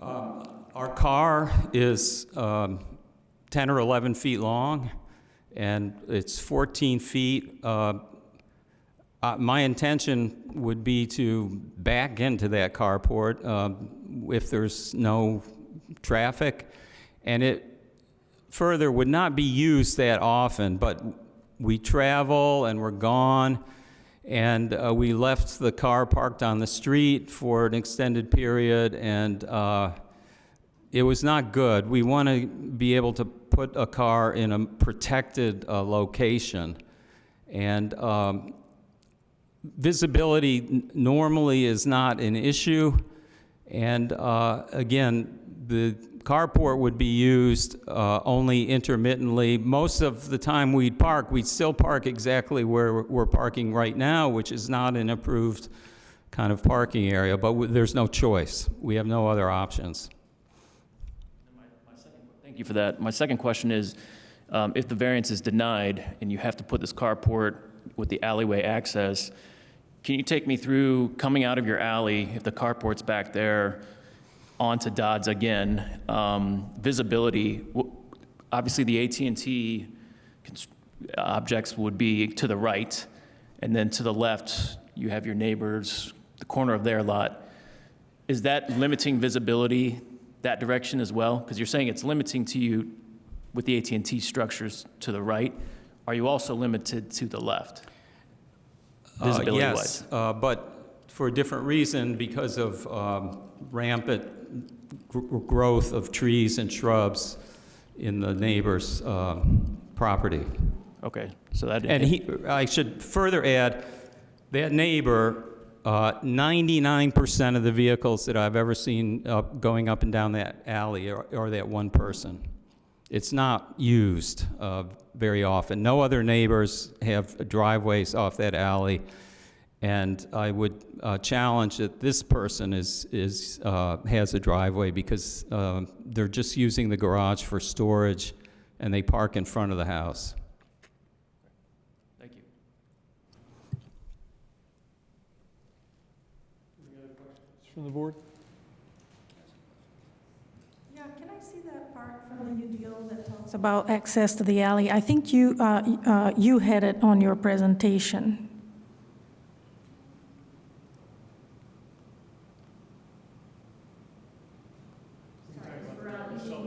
You want to see the actual code reference? Yes. Okay, just a moment. Yeah, it was, I think he presented it in his, Fence with the pole sticking up? yeah. Yeah. My reading of the UDO, and it's a complicated, long document, at some point it said, if accessible from an improved alley, driveways should be built off of that. And our argument is without substantial practical difficulties, losing the backyard, a lot of it, and the expense of building this elevated concrete island is basically makes it a no-go from our point of view. Well, let's take a look at this picture, then we'll have the board member ask you a question. It was the one, I believe, that was looking towards the breaking away house that had the fence. Reference. Did you want to see a picture? Sorry. What he had presented in his So sorry. presentation. Just a sec. Sorry about that. No, that was my fault. I was like, I don't think he shared that. This one. That's the one Okay. you're asking for, is it not, Flavia? That one there at the upper left? That one? No, that was writing. Oh, yeah, he did not have. He didn't have it, okay. No, no. But that, what I put up there is the code reference. Okay, yeah, because he So- said his interpretation was if, Yes. yeah. So I'll share with you what the language is, and then he can explain the, so a driveway accessing the street shall be prohibited in the R3 zoning district if the side or rear setback is accessible via an improved alley. That's what, that's a word that I'm focused on, is accessible. And in our opinion, it's not accessible without a lot of practical difficulties and unnecessary and substantial financial expenses. Thank you. Please. I have a couple questions. I don't know if page 68 in the pack, oh, that may not be the right page. That was different. I'm just looking at the GIS map, and on Dodds, it appears to me that the house at the corner of Lincoln and Dodds on the north side of Dodds has a garage with access from Dodd Street. That's correct. Is that because I guess there's no alley? Is that the issue? I believe, I could look it up, but I'm guessing that that house and garage were built before the code requirement was in place. Then in regards to the Clay's property, you know, there's reference to the existing drive. Is that actually a platted existing drive? Do you mean the alley? Or, The driveway that was on a hand-drawn illustration he that, is indicating the driveway to the, what was a garage or something. Yeah. I mean, there's gravel there. There's gravel in front of the entire property on that side because they park actually parallel to Dodds. They don't, and he can correct me if I'm wrong. I don't think it's there, yeah. Prior to some of the renovations they did, it appeared that there was a door facing Dodds. So there may have been some kind of drive there for whether it's vehicle or equipment or whatever go in and out of the garage. It is there. It's a concrete slab, rectangular concrete slab that runs from the street to that opening. And I should indicate that when we started looking at that door and what we could do, we looked into making it back to a garage again. That door was ridden with termites and rotten, and we ripped it out and filled the original limestone-type construction back in again. So there's no door at present, and that previous door was too narrow to fit any car that I've familiar with. I don't know, it's probably not a fair question, but I'm just curious, since there is a garage with access off of Dodds a block away, I mean, have there been safety issues? I mean, maybe we can't figure that out on the fly, but if the finding is that this is somehow going to be injurious to the welfare, I'm just curious if has there been any issues with these other garages that access Dodds? Yes, we did not look into the driveways on the other portions of Dodds. I think the idea and the idea is that there is an existing drive cut. The areas where we have the most safety issues obviously are at points where two types of transportation are meeting, so either two vehicles, a vehicle and a person, a vehicle and a bicycle. And so the code doesn't, that's one of the reasons the code doesn't allow additional cuts in these neighborhoods, these older neighborhoods that see a lot of the bike and pedestrian usage so that we can have less intersection points. The alleyway, if I could just restate again, on the other side of Dodds has been preempted in the past by, I guess, the owners of those student rentals to basically create a 5 or 6 car parking lot. So you can call it an alleyway, but it's not really an alley. Question? Okay, any other questions from the board? Another quick one. Jackie, can you go back to that GIS view that you had, or the Google Map street view that you had? I guess this question would be for staff. In terms of findings of fact, the approval will not be injurious to the public health safety. Staff has stated that the carport would be in line with the existing garage if the variance is granted, which would lower visibility of the roadway to the west for a vehicle parked in the garage exiting onto Dodds. I'm sorry, for a vehicle parked in the carport exiting onto Dodds. No, that's fine.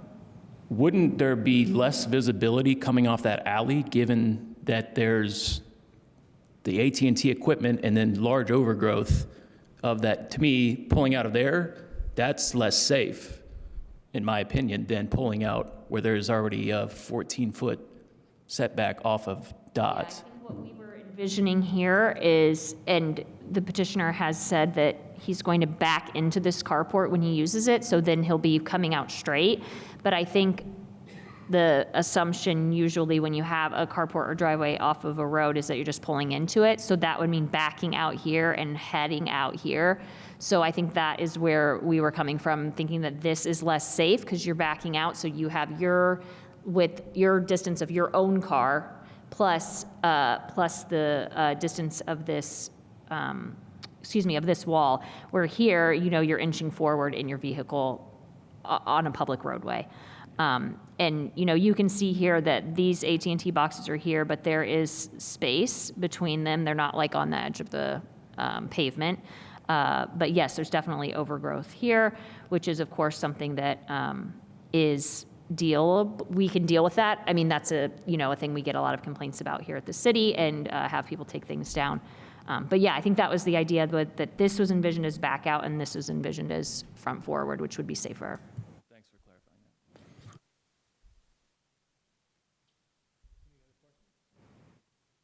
I guess my question to staff, so if he is backing into the potential carport structure, that would not be an issue for the city? I think we would prefer to not, the code would prefer to not have an additional cut here. I mean, that's why it's written that way. If you all decide that you think, because there was a cut here 30 years ago or whatever using this driveway, and so a cut here would be okay, that's fine, and we can talk about findings. But I think the city's position is what the UDO says, which is, you basically already have a driveway to this property over here on a public alley, and then you attach to that, and that's what the design that's what the design requirements are calling for. And one of those reasons is to have less drive cuts. So whether he's pulling in or back, and we can't obviously add a condition that he backs in every time. That's not something we can regulate. But yeah, I don't know that that would change a lot for us. Thank you. Any other questions? Barry, you good? Okay, we will now go to the public for anyone wanting to comment. If anyone is in chambers or online who would like to speak to this petition, come forward and sign in. Anyone online?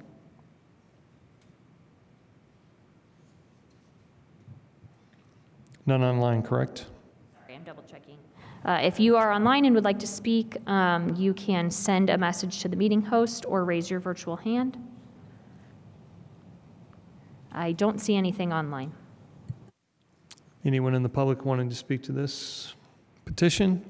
Okay, seeing none, then the petitioner has 2 minutes and 45 seconds left if you'd like to make any further comments. Yeah, thank you. I should add that all the immediate neighbors, I went and talked to them, and they all gave their okay, they were fine with this, and they thought it would be a good idea. So I don't have letters or anything from them, but I did have verbal confirmation, and you can double check. In my original PowerPoint, I listed all the neighbors and their addresses. The other thing I would like to point out, reiterate what Commissioner Ballard mentioned, is in my mind, in my experience, it is more dangerous pulling out of that alleyway onto Dodds than off of the side of our garage area that we're proposing. Given those boxes, the big green box is closer to the road than our driveway. So we have our garage, we have 14 feet gap between the edge of the garage and the street. That green box is maybe 6 to 8 feet from the edge of the street. So again, that's causing more of a visibility issues than pulling out of where we're located. Normally, outside of early in the morning when people are going to work and in the evening around 5 o'clock, Dodds can get pretty busy from people cutting from Walnut or going down South Washington. And this is why the city's doing this traffic calming plan on South Washington, which will result in us losing the ability to park in front of the house. Most of the time, there's not that much traffic on the street. There's usually way more cars parked on the street than there are driving up and down the street. And we do not have any off-road parking available to us at all. And that's a part of the reason for requesting these variances that are linked together. Although, in theory, having driveway access with no carport at that location would be better than what we have now. Okay, thank you. Thank you. We're back to board members for action.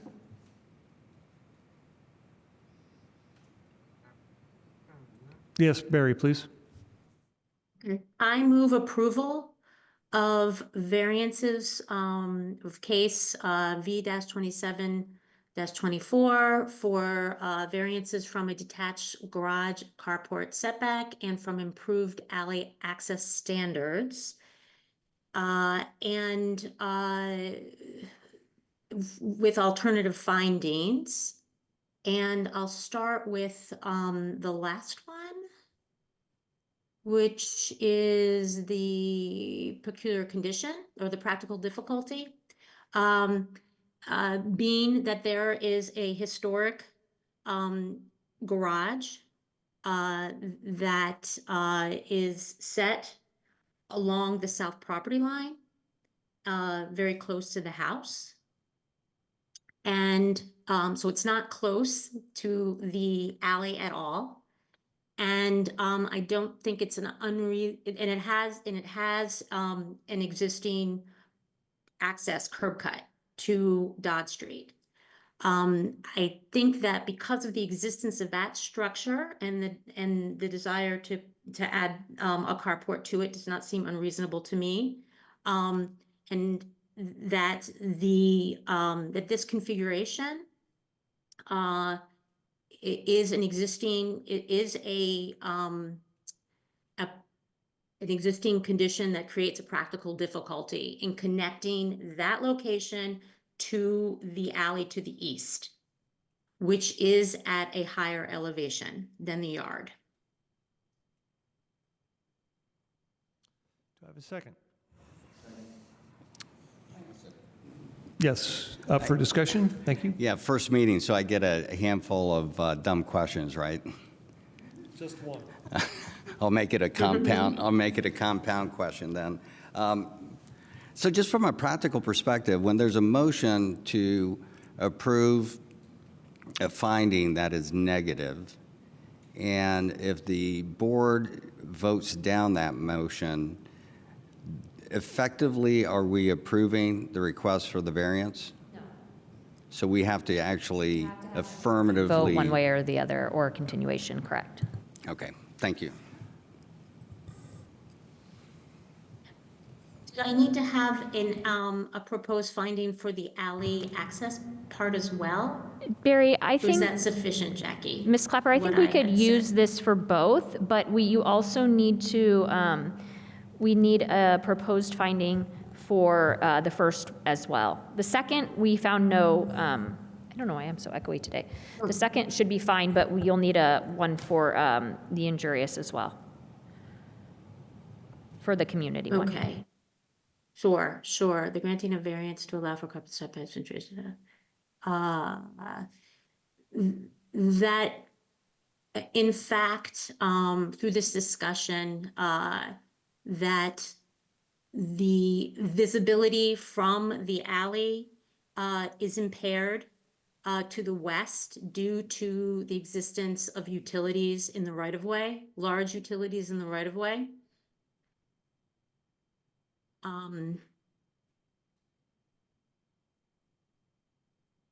And that the property line and the location of the future carport in the existing garage is set 14 feet from the edge of Dodds, from the north edge of Dodge Street. So that there is space there for one to maneuver. So it's not as if the garage is located right on the street. And typically when we have a garage set off an alley, you want it at least 6 to 8 feet off of an alley to be able to maneuver. And here we have 14 feet, which would be in excess of what would typically even be planned. So to summarize then, we're looking at to approve the request for variance on B-27-24 with the two provided findings. Is that correct, Barry? Yes, we're combining, it sounds to me like Jackie's okay with combining the findings for the setback and the alley access, but that those are each of the criteria, right, Jackie? Yes. Criteria 1 and criteria 3. So they're on the screen. If you want to take a look and see if I captured it. Okay. And I can read that. So for number 1, not injurious, sorry, I know it's not, hold on just a sec. That the approval will not be injurious to the public health, safety, morals, and general welfare of the community, as the access that is currently, or that is allowed by code further to the east from the alley has existing encumbrances that restrict visibility. The existing structure is set 14 feet from the edge of pavement, so there's adequate space for maneuvering a vehicle before the pavement. Entering the right of way, or before entering the Yes. street. Yep. And then for number 3, peculiarity is found with the location of the historic garage and the existing vehicular access to Dodge Street from it, and with the typical desire to add a carport, it has to be done at this location. Because of the existing location away from the alley, a practical difficulty is created in utilizing the alley for access. I'm going to change, to historic. Does that make sense, Ms. Clapper? And, yeah. So we have both a second. motion and a second then, Barry, if you're good with that. Yeah, I just want to comment that I am generally, I support alley access in most cases.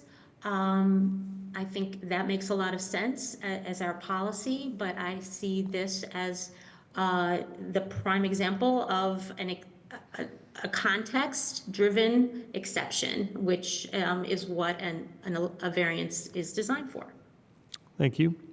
So we have a motion and a second. Any further comments from the board before a vote, please? Just a quick question, Jackie. I definitely support everything Barry's mentioned here. Jackie, do you know, would they be required, because I also understand what city staff's saying about drive cuts, like not wanting them. would they, with the new drive cut, would they have to then, like, seed over the old ones to bring them back? So it's not, So it's hard because all of that where they park, that gravel that's like grassy, it's not really on their property, it's in the right of It's in the way. right- So that shouldn't be there, but I mean, if you live in this town, it's just everywhere.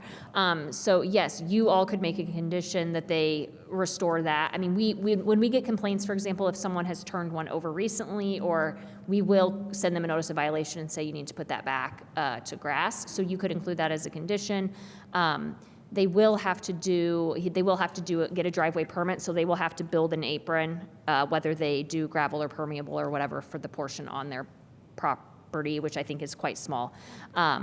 So you could make that a condition that the areas that aren't being used for the new driveway have to be put back to grass or green space or something if you'd like. I mean, that's just a thought, to be able to kind of keep Dodds looking, having all that out, and then another driveway cut. To me, if they just are able to seed it and then it goes back to grass, and you're still only with one driveway cut, but. Your motion?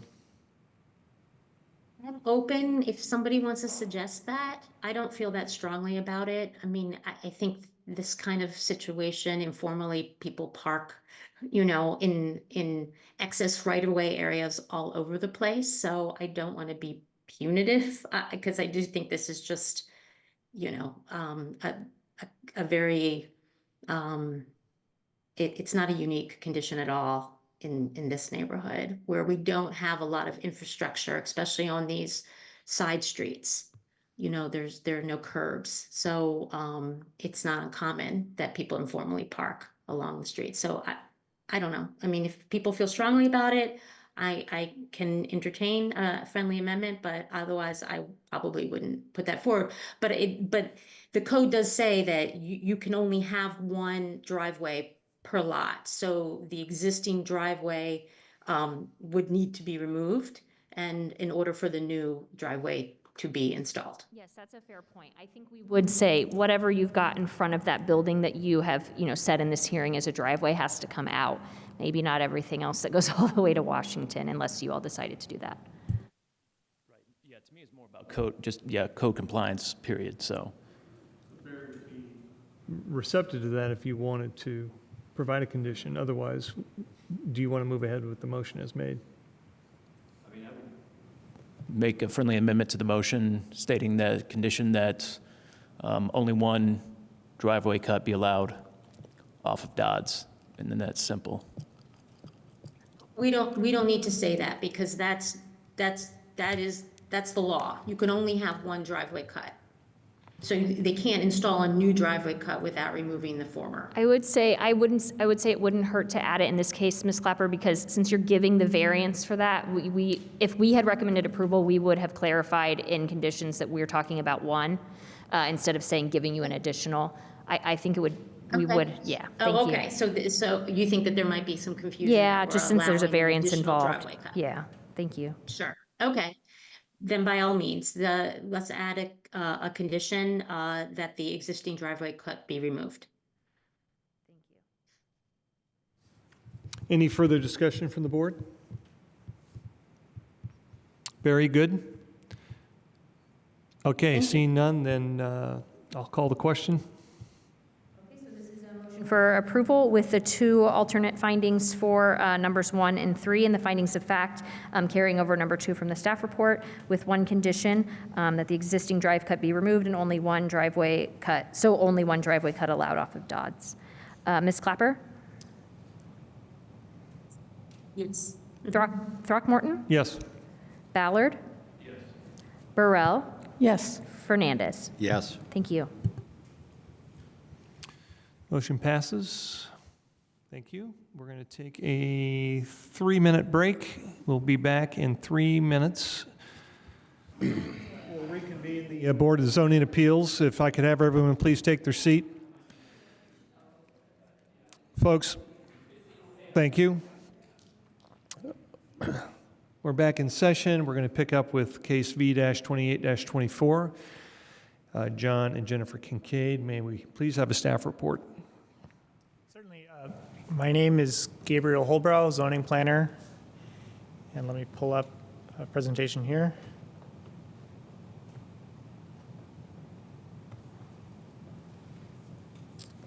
So this is a variance at 523 West 7th Street. That's located at the southeast corner of West 7th, the intersection of West 7th Street and North Jackson.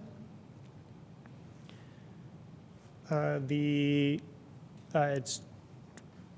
just 8,700 square feet. It's zoned residential urban lot, R4. Comprehensive plan designation is mixed urban residential. The proposed use is a single-family dwelling. Let's back up.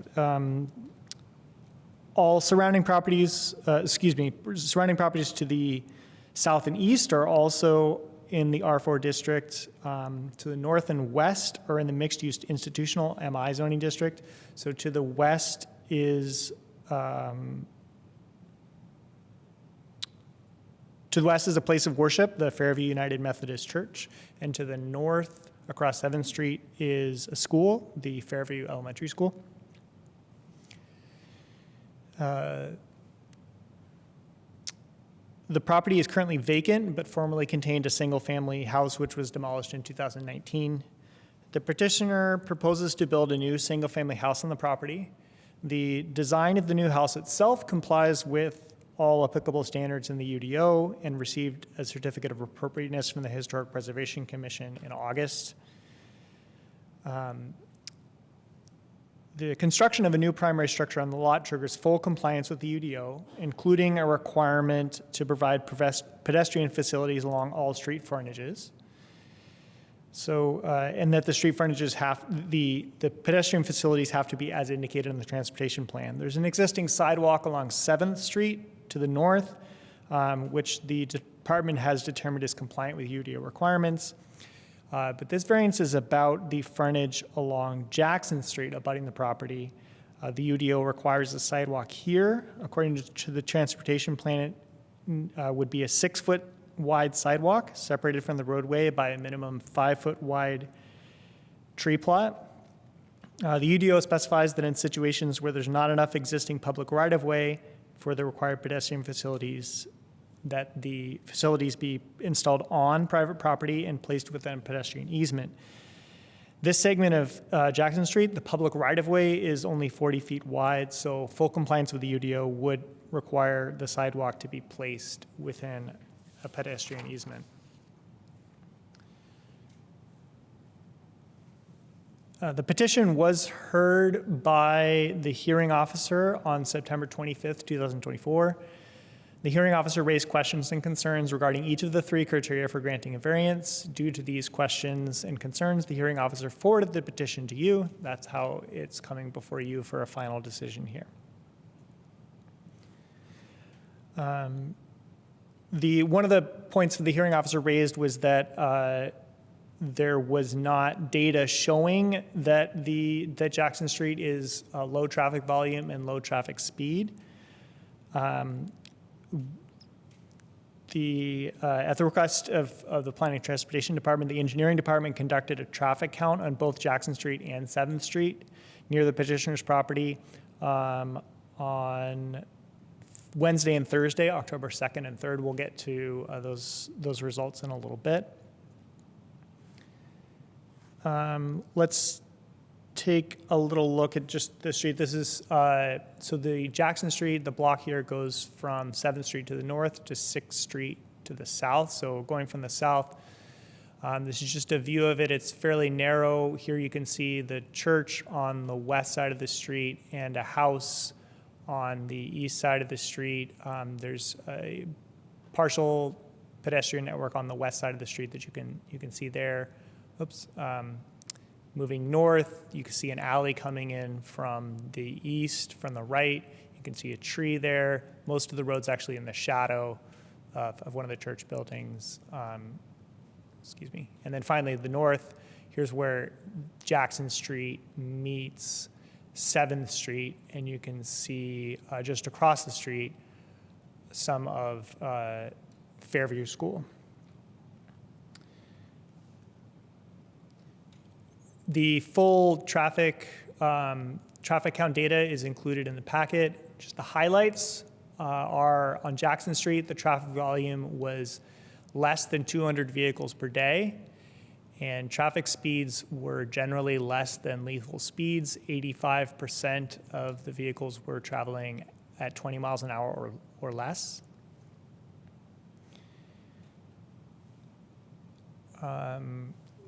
So the hearing officer also raised a concern that the original proposed findings did not address the impact on the school across 7th Street. The hearing officer pointed out that there's currently no marked pedestrian crossing across 7th Street here. And because there's no sidewalk along Jackson Street leading to the intersection with the south, the city does not consider that crossing 7th Street at that intersection to be a legal crosswalk, and consequently the engineering department would not allow construction of pedestrian landings and crosswalk markings here. However, if a sidewalk were installed along Jackson Street, at that point it would become a possibility to construct a crossing across 7th Street. That's not to say that it would happen automatically. The UDO in this situation would not require the petitioner here to construct that crosswalk, but a new sidewalk along Jackson, just south of that intersection, would then create the possibility for the city to come in or someone else to come in and construct a crossing there. So that does have this sidewalk variance, therefore has implications for pedestrian access across 7th Street there, including to the school. It was an issue raised by the hearing officer. I was able to reach out to school building administration for Fairview as well as MCCSC district administration. They were able to confirm a few facts. They were not able to get together an opinion about the variance. But some facts that are mentioned in the staff report are that morning and afternoon dismissal for walkers and car riders is actually at the 8th Street entrance to the school on the other side. So the 7th Street entrance is used by bus riders. In the morning and afternoon, multiple buses line up along the north side of 7th Street between Rogers and Fairview Street. So on the upper side of 7th Street that you can see here, there would be a lot of buses. This photo must have not been taken at one of those times. Even with this general routine, there are various reasons why individual students and families may walk up to the 7th Street entrance on any given day. That can include early morning and late afternoon extended daycare, late drop-off, early pickup, or other individual reasons. Also, occasional buses also load and unload along the north side of 7th throughout the day for various reasons. And because of the heavy bus traffic at entry and dismissal times, as well as general vehicle traffic at all times on 7th Street, school staff instructs students, families, and visitors to cross 7th Street only at the marked crosswalks at Rogers Street to the east and Fairview Street to the west, and not to cross at the Jackson Street intersection. So the school's operations have been designed and are adapted to the situation where there's not a crossing here. So even if a crossing became available, the school would have to change their operations in order to make use of that. That it comes into the finding that not constructing a crosswalk will not be injurious to the school, if that makes sense. So in the packet, the findings for the 3 variance criteria come first, and then the considerations of the determinate sidewalk criteria come next, but I'm switching it around in this presentation. So going to the considerations for determinate sidewalk variances. These are not formal findings. You don't need to adopt them as a board, but this is an analysis that staff has done, and you should be considering these things as you're considering the variance. These are all of them. We'll take them one by one. One is that the topography of the lot or tract, together with adjacent lots, and the nature of the street right-of-way make it impractical for construction of a sidewalk. So staff's review is existing features along the property's Jackson Street frontage, including existing utility poles and guy wires in the right-of-way, as well as a significantly large mature pine tree on the property, add complications to the design and construction of a sidewalk. They don't completely prevent that. It's possible to design a sidewalk, but it does add complications. This is a view from the north, looking down Jackson Street at the lot where they're proposing to build a building. You can see the utility poles, the guy wires, and you can see the pine tree in the background as well. The next consideration, pedestrian traffic, reasonably to be anticipated over and along the street. It's such that will not require sidewalks to be provided for the safety of pedestrians. We're actually answering this a little differently by saying that the vehicle traffic is extremely low volume and generally low vehicle speeds, meaning that not having a sidewalk here now is not injurious for the safety of pedestrians. Here's just this is a part of the traffic count data. The closed captioning on the screen obscures the highlight at the bottom, which is the annual daily traffic is 183 vehicles. Speeds, again, the closed captioning obscures that 85% are 20 miles an hour or slower. Third consideration, the adjacent lot or tracks at present are developed without sidewalks, and there's no reasonable expectation of additional sidewalk connections on the block in the near future. The abutting property to the south along the east side of Jackson Street does not currently have a sidewalk. Constructing a continuation sidewalk to the south along this abutting property would necessitate removal of part of the primary structure, as well as several large trees on that property. So there's no reasonable expectation of a sidewalk connection to the south along the east side of Jackson Street in the near future. Here's an image, again, looking from the north down Jackson Street. This is the next property to the south from the petition property. You can see utility poles, guy wires, a tree, and part of the primary structure there you can see in blue would be in the path of a continuation sidewalk. I want to highlight that if you deny the variance and the petitioners are required to build the sidewalk, this property is not required to build a sidewalk at this time. So their house is not in danger of being demolished at this time. But it would mean that a continuation sidewalk is unlikely in the near future. Next consideration, that the location is such that a complete pedestrian network is present on the other side of the street on the same block. So there is a partial pedestrian network on the west side of Jackson Street across from the property. I'll show photos of that in a moment. Also, with the next north-south street to the west, there are sidewalks on both sides of Maple Street, which provide an alternate pedestrian route between 6th and 7th that may be a useful path for some pedestrians who might otherwise use Jackson Street. So this is the partial pedestrian route. Here we are looking north from 6th Street. That's the 6th Street sidewalk crossing horizontally, and then the 7th Street the Jackson Street sidewalk continuing away from you in the picture. You can see there's a step up. So this sidewalk is not ADA compliant. It's not accessible to everyone who would have a reasonable expectation of accessibility for a sidewalk, but it is accessible to many people. Anyone who can go up a step like this. There's another step as you go farther north. Looking a little southwest, it takes a little jog.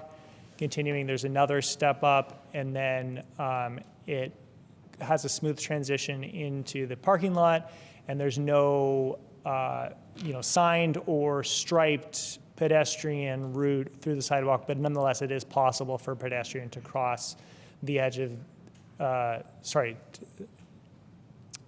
no striping in the parking area, but it nonetheless is possible for a pedestrian to go along the side of the parking area all the way up to 7th Street. Finally, the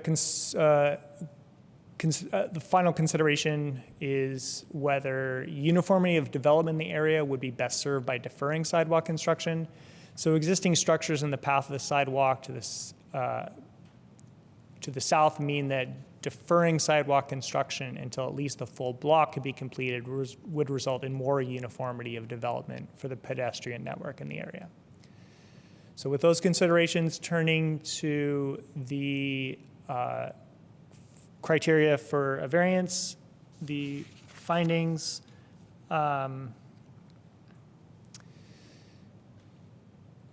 staff's proposed finding for the first one is it will not be injurious to public health, safety, morals, and general welfare.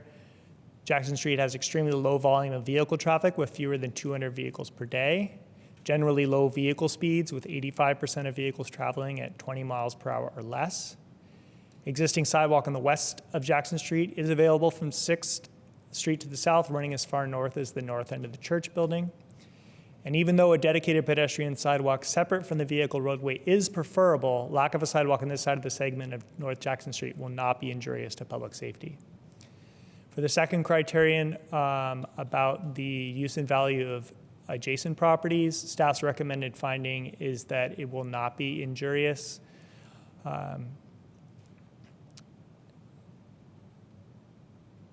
Constructing a continuation sidewalk along the abutting property to the south would necessitate removal of part of the primary structure as well as several large trees.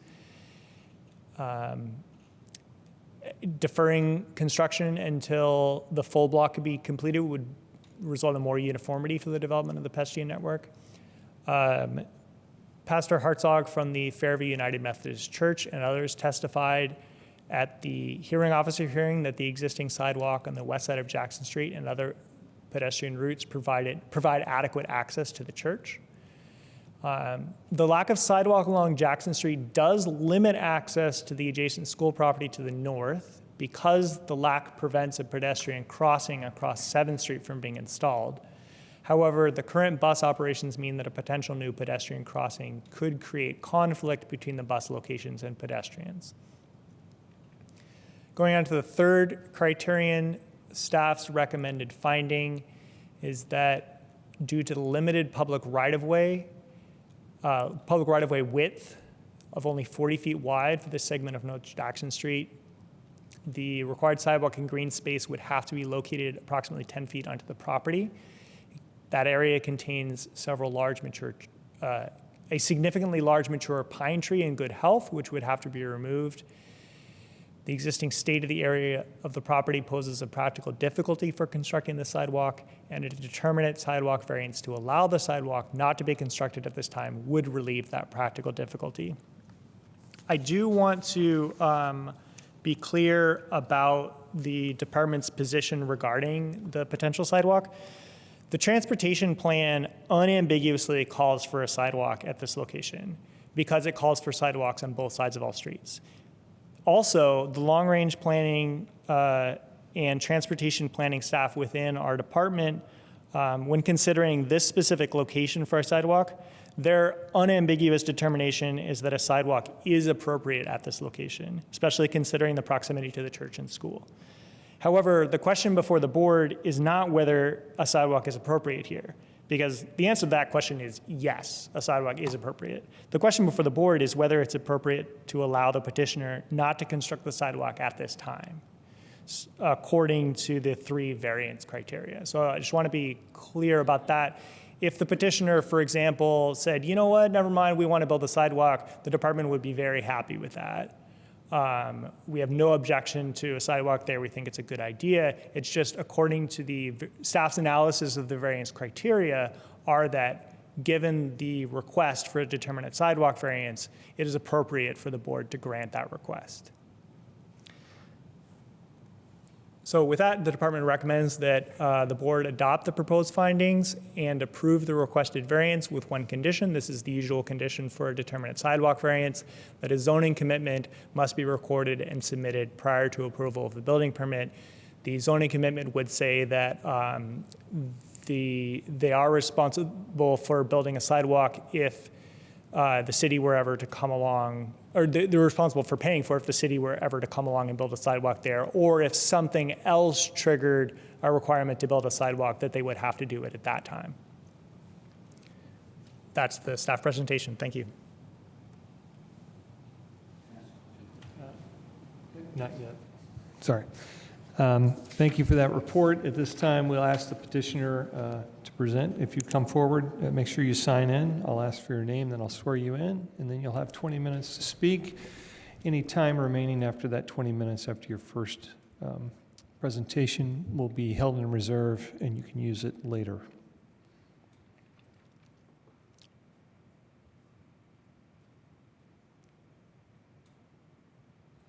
My name is Jenny Kincaid. Do you affirm the testimony you're about to give will be the truth, the whole truth, and nothing but the truth? I do. You have 20 minutes. Thank you. Again, my name is Jenny Kincaid. I'm the owner of 523 West 7th Street, along with my husband Jay, who's not able to be here tonight. We've lived in Bloomington for 25 years, currently on the north side, but decided last year that we wanted to move into the downtown area and intentionally chose the near West Side neighborhood. After purchasing the vacant lot, we started to work with the city on the process of going through the Historic Preservation Commission. And during that, we were told by city planning that we did not need a sidewalk on the Jackson Street side. So we completed our house design and site plan and received a certificate of appropriateness on August 8th. And then in the next review of our site plan and in comments on August 23rd, we were informed that we were required to have the sidewalk on the Jackson Street side, but could apply for a determinate variance. And none of that is, we've had great, I think, help and support from the city planners, and they're very professional and responsive, but that's just to explain to you why we are doing that in this order and why we got to this point before the variance. So from the beginning, when we were informed about that sidewalk requirement, the staff indicated that they would support a variance if the case met the criteria. The same going into that initial hearing, we had staff recommended approval, and then even again, as Gabriel noted, with additional information gathered, the staff is still recommending approval of the variance. We agree with all the evaluation of the criteria as the department has laid out, and believe, as we previously submitted, that the variance request meets the relevant criteria. So I'll just note a few items. The proposed house would be our primary residence, and we purchased the property and designed the house so that we could have a yard on one side and in the back, and a garden, and a sidewalk and greenway on the property would reduce that yard in the back and side by nearly half. We would also have to reconsider how we meet the permeable space requirements. There would also be significant cost to us of constructing the sidewalk, removing the large mature pine tree, and relocating or engineering around those utility poles and cables that you saw on the photos. In addition, we would anticipate having additional design costs for altering our site plan. And overall, it's unlikely that we would make this our residence if we do have to install the sidewalk and the greenway. In addition to the large mature pine tree and the utility poles, this property does have peculiarities, including the school and the church located across the front and side. And as noted, there's an existing pathway to walk off the street, which goes in front of the church and across the parking lot entrance to meet that 7th Street sidewalk. And again, there's also the fact that that adjoining residential property in the rear has structures that would prevent a sidewalk from being constructed, and we would result in what would be a large half-block sidewalk that goes nowhere on that south side. And then if a sidewalk were constructed and someone were to use it, they would have to cross Jackson Street sort of in the middle without a crosswalk to remain on a sidewalk. Also, the historical guidelines and the UDO emphasize trees, and in fact, we've already spent a significant amount with an arborist to save the mature trees that we could on the lot, and with the city to remove a diseased old tree right in front by the school. We're required to have 5 mature trees along the Jackson Street side, and it doesn't make sense to remove the one existing very large mature tree to plant another one in its place, only several feet away. So all of these elements, we believe, present sufficient practical difficulties, which is the legal standard in cases like this one. And so I'll just conclude by saying that we hope to be good neighbors in the near West Side community. And I'm very appreciative of the people that have shown up here that are new to us, and I think it just exemplifies why we want to be in this neighborhood, their interest and their support. Of course, also, we are proponents of pedestrian safety and accessibility, but do not believe that a half-block sidewalk at significant cost and practical difficulty furthers safety or accessibility, and that if needed, there are other ways to improve in those areas. So thank you. Needed, you'll have another 15 minutes at the conclusion. We did have a question back to the board. John?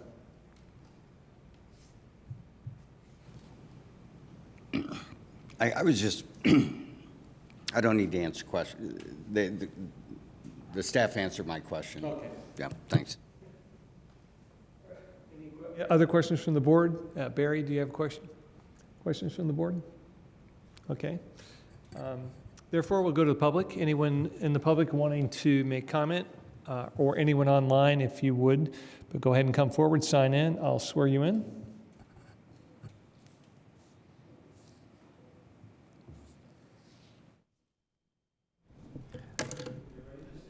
I'll swear you in. Yes, I'm Peter Dorfman. And do you affirm that the testimony you're about to give will be the truth, the whole truth, and nothing but the truth? I do. You have 5 minutes. Okay, this is the second time I've appeared before this board. The first time was a couple of years ago. At the time, I was president of the Near West Side Neighborhood Association, and the issue at hand was almost the same as this one. It was a case in which a new homeowner had constructed a new house. This one was on the southeast corner of 7th and Elm, and they were being required to put in a sidewalk. In a very similar situation in that the neighbors and the applicant together were opposed to the requirement that they be burdened with this expense. There was a church directly across the street which also was opposed to the construction of the sidewalk. What was different about the situation was that in that case there was no sidewalk opposite on the same street. In this case, there is an existing sidewalk. It's been referred to as a partial sidewalk, but it is functional as such. But the other way that the situation was very similar was that it was a sidewalk to nowhere. It was a case where the property to the immediate south on the other side of the alley was situated in such a way that construction of a sidewalk there that would complete the 7th to 6th pedestrian access was impossible. There was just no place to put pedestrian infrastructure there. So I see this as a very similar situation, and I'm heartened to see that city staff, the planning staff, supports the variance that is being requested here.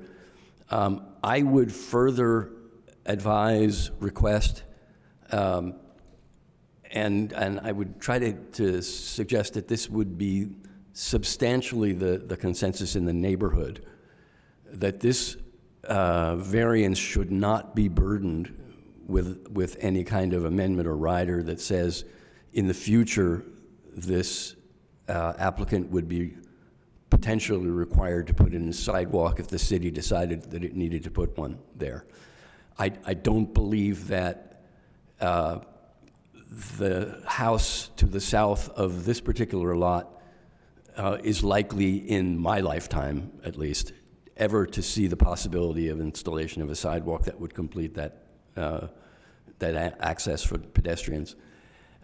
It's an old house, but it's likely, I think, to be there for at least another 100 years. And I just don't see that eventuality arising.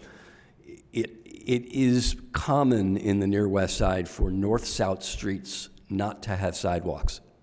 a high percentage of our north-south streets in the neighborhood don't have them. And at the time I last made a presentation to this board, it was the consensus of the neighborhood association, at least, not unanimous in the neighborhood, but at the board of the neighborhood association was unanimous in saying that the folks in the neighborhood were pretty much comfortable with the idea of not having sidewalks on those north-south streets. There was no sense of urgency about installing them. Again, not unanimous, and we did have someone call in that night saying that they took issue with what I was saying. But in general, I don't believe that there is any pressure in the neighborhood to install north-south sidewalks where they don't currently exist. So I would urge you not to assume that the neighborhood sincerely wants them and is likely to want them in the future, and I would argue strongly against adding an amendment to this variance that would require that in the future. I would just leave it alone and allow the variance to stand as requested. Thank you. Thank you. Anyone else in the public?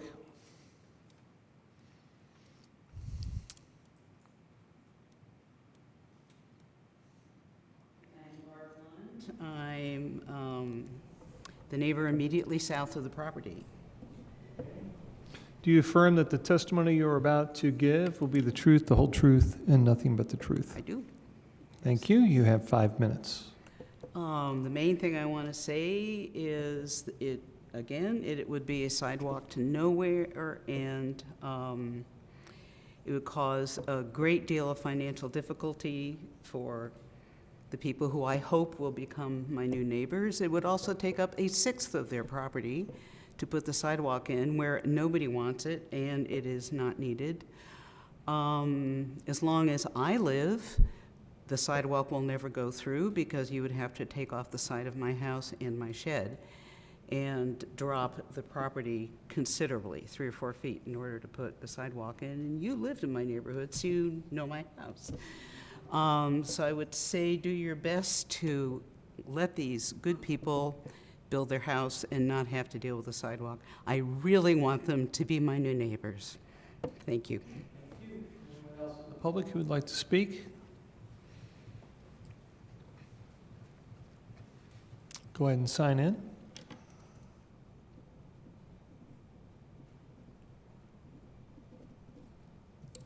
State your name.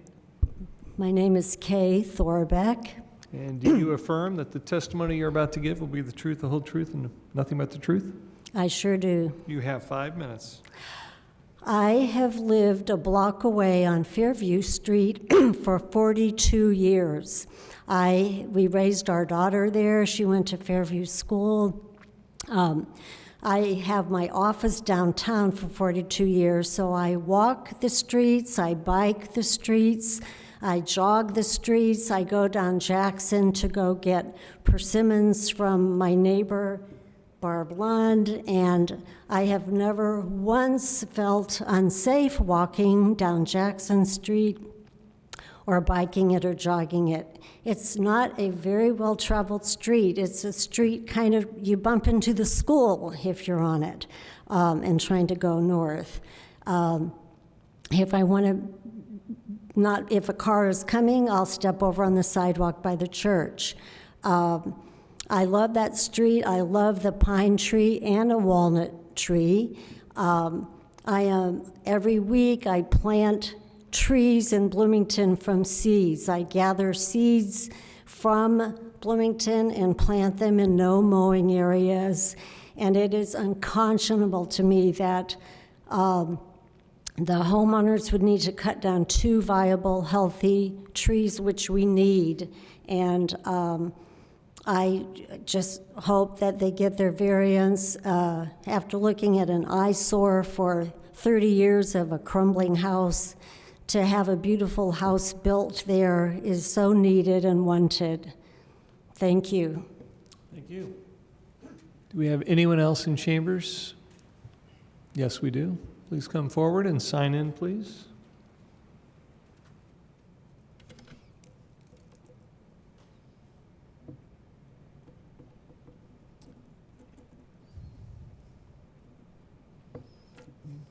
State your name, please. My name is Robert Harmon. Do you affirm that the testimony you're about to give will be the truth, the whole truth, and nothing but the truth? I do. You have 5 minutes. I came from Scotland 46 years ago. The first house I lived in was a block away from Jackson. So I've lived on the west side for 46 years. It is such a quiet place. I walk everywhere. I run because it keeps me healthy. And but specifically with respect to Jackson, Jackson is just a really quiet street. There's very rarely any traffic. One of the joys I have as a retired person, I get to sit in my front porch, I look across the street, and I hear the kids, and I just see them playing.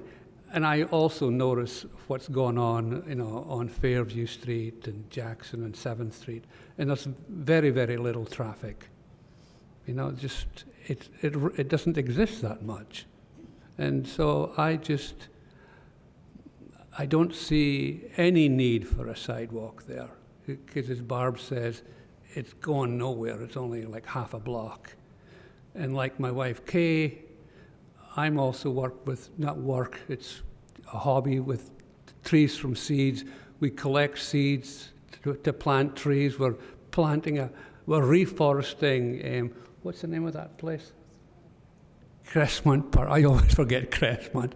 But we're planting thousands of tree seeds up there. We did that last year, and we're building a forest, because what we need in Bloomington, one of the things, we need canopy, And the idea of taking down 2 trees unnecessarily just doesn't make any sense. So I would say, don't make them build a sidewalk. And I'll just say this too. We all know that currently the city is flush with money, okay? We don't need to be wasting money unnecessarily on building this tiny little unnecessary sidewalk, okay? Thank you. Thank you. I believe we have someone else who would like to speak. Come forward.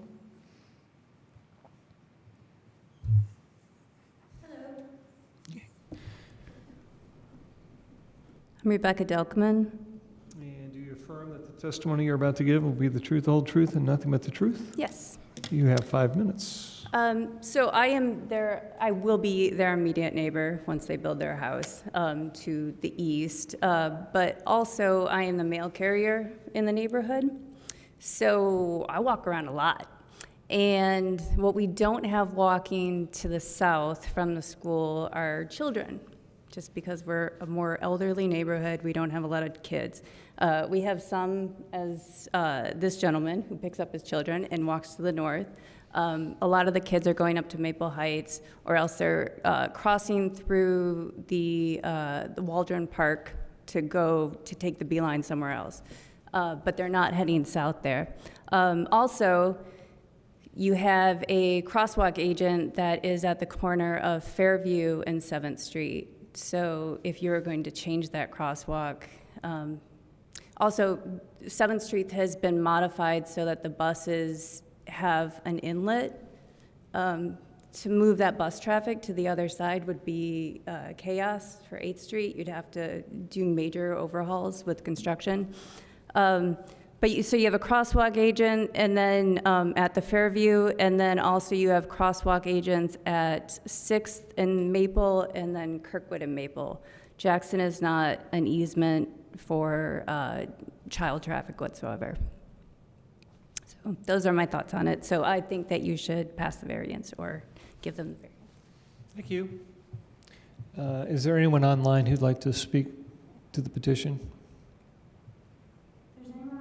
Who would like to speak, you can raise your virtual hand or send a message to the host. I don't see anyone. Nope. Okay. Anyone else in chambers who'd like to speak, please come forward.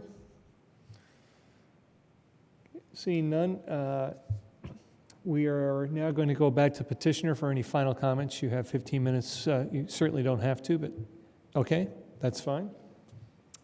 Then you'll just be available to us if we have questions. Back to the board for action, please.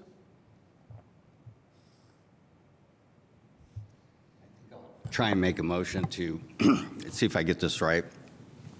I'd like to move that we adopt approve the variances, adopt the findings, but delete the requirement for a determinate sidewalk.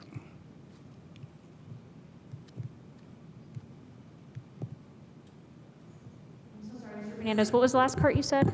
I would like to delete the requirement Okay, so that they Ms. agree Lacy, to determinate sidewalk. if you're on, the variance that they requested is a determinate sidewalk variance. So it's my understanding that the board can't change that. If they want to come back and request a full variance to not build the sidewalk, they can do that. But that's like if they asked for a setback variance and we gave them an impervious surface coverage variance, we can't change that because that's not what was legaled. Correct. You're correct in that, Jackie. So they Sorry, could. Heather Lacy, Assistant thank you. City Attorney. Repeat, what we're talking about is the condition of zoning commitment for the determinate sidewalk variance must be recorded. That can be dealt with separately at a later date. We cannot, as a board, take that out. You're approving a determinate sidewalk variance, yeah. Another way to put that is, if you remove that condition, the condition is actually still there, unless they come back with a different, a slightly different request. Thank you. We'll need a motion, please. Just to clarify. So, in essence, they asked, the variance is for a determinate sidewalk. So if they don't want to do the sidewalk at all, they have to come with a variance for not doing a sidewalk. For everyone's, I'm sure this has maybe already been explained to the petitioner. We do the determinate sidewalk variance. It is incredibly unlikely that we would call that in. We do them. You guys have approved determinate sidewalk variances. As long as I've been here, we've never called one in. So that's something we're talking about internally for next year's UDO update, like how are we going forward with this? Because it causes confusion, like this is right now, where that's what they requested, so that's the only thing you can decide on. But functionally, is it just really a variance from never building this sidewalk? Because we haven't asked anyone to build one who had got a determinate sidewalk variance in the past. So that's something we're working on for next year with legal. Do we need to just take that out and just have it be a full variance or not? Because we are not actively pursuing them and have almost never, as far as I understand. Clarifying question then. So are you saying that the request from the petitioner was a variance including this zoning commitment? It's not including the zoning commitment. It's a request for a determinate sidewalk variance, which is how it is described in code. And then the condition is for clarity for you and future potential property owners so that they would know that a determinate sidewalk variance was granted on this site. That we were not given that option we were offered the ability to apply for a determinate variance, so at the time that we were going through this. I'm sorry to belabor it, but it's just confusing the way this reads, in that it's a recommendation that we approve the requested variance with the following condition. So that just implies that you could get rid of a condition, but. Yes, I'm sorry. That's why I asked you what you said. You can take the condition off if you'd like. It's still a determinate sidewalk variance, and if the city wants to build it in 15 years, whoever owns the property at that time will be responsible for paying for that. So we do the condition so that there's chain of title, but if you want to take the condition off, you can feel free, but it's still a determinate sidewalk variance. So if they sell the house, does that go with the title? Yes. Well, it will if the condition stays on. Yeah. This is the condition is just so that it's recorded, so it's clear for future owners what has been committed, and it runs with the property. So with that, would you like to make a new motion since there's been a second, or I'll entertain another motion? Well, if there's been a second, then. Oh, I didn't hear the second. Was there a second on that? There was no second. No, right? there was no Okay. second. Okay, okay. So, John, do you want to make another motion? Yes?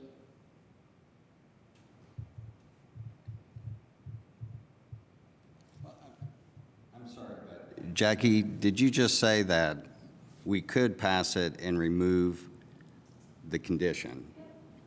Okay, so, yeah, so okay.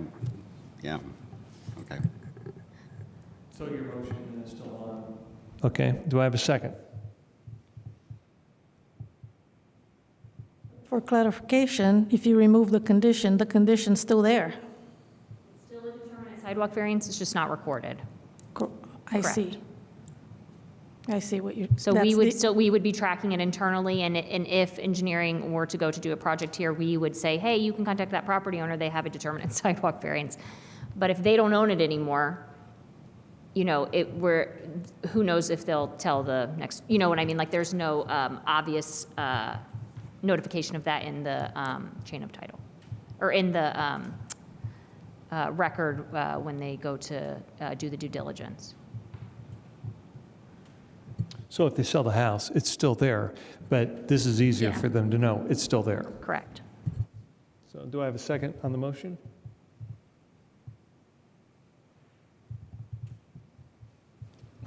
That it wouldn't be there. The motion is that that's removed. The condition still exists, it's just, it's, from what I'm Not hearing is recorded.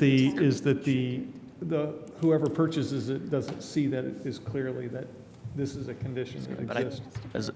as a real estate agent, I think it should carry, because that's the chain of title, and that's really the full transparency of, so. Okay.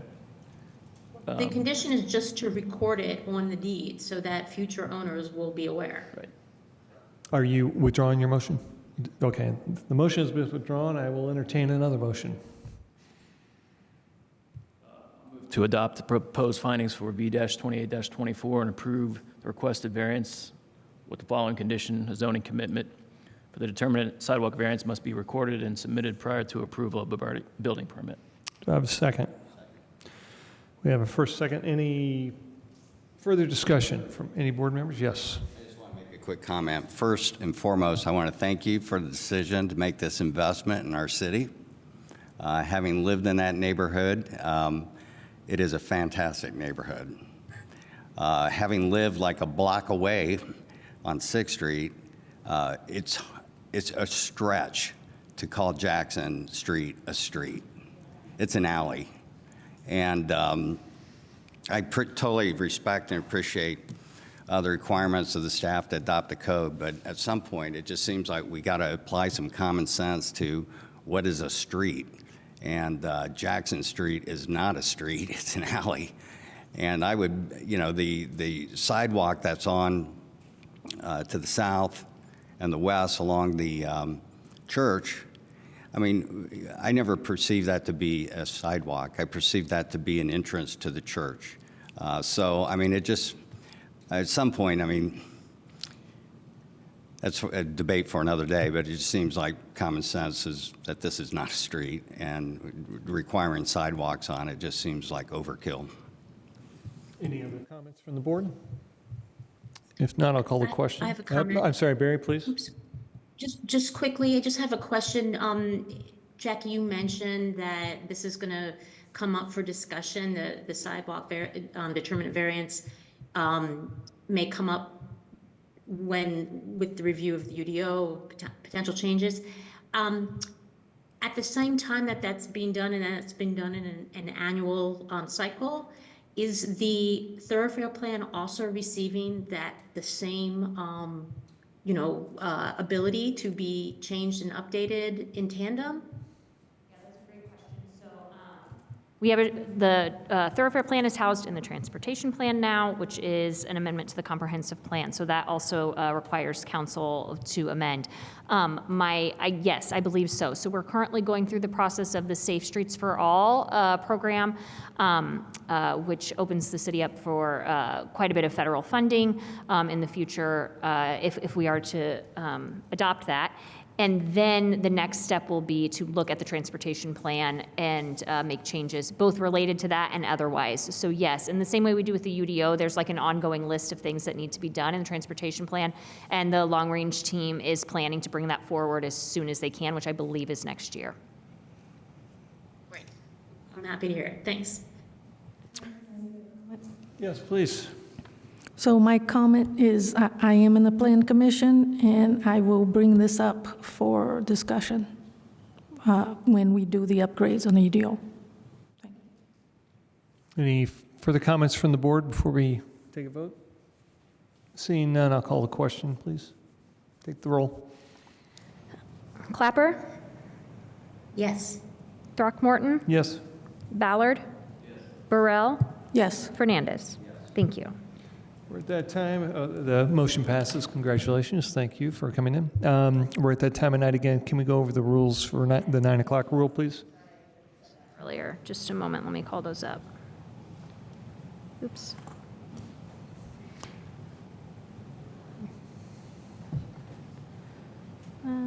Just a sec.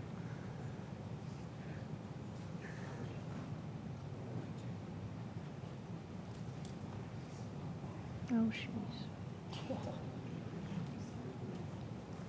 All right. So you will need to suspend the rules and unanimously vote to hear cases after 8:30 p.m. and to hear cases past 9 p.m. So I need a motion as to whether we shall hear B-29-24 because it's after 8:30 in the evening, and that we shall continue with the deliberations after 9 p.m. this evening. If I have a motion for that? Do I have a second? Second. Okay, that was a first from John, second from Tim. Thank you. Take the roll on that, please. All righty. Throckmorton? Yes. Ballard? Yes. Burrell? Yes. Fernandez? Yes. Clapper? Yes. Thank Okay. you. So with that, we will move on to case B-29-24. This is Michael and Lindsay Hannon, side yard setback variance for converting a detached garage to an auxiliary dwelling unit in R3 zoning. May I have a staff report, please?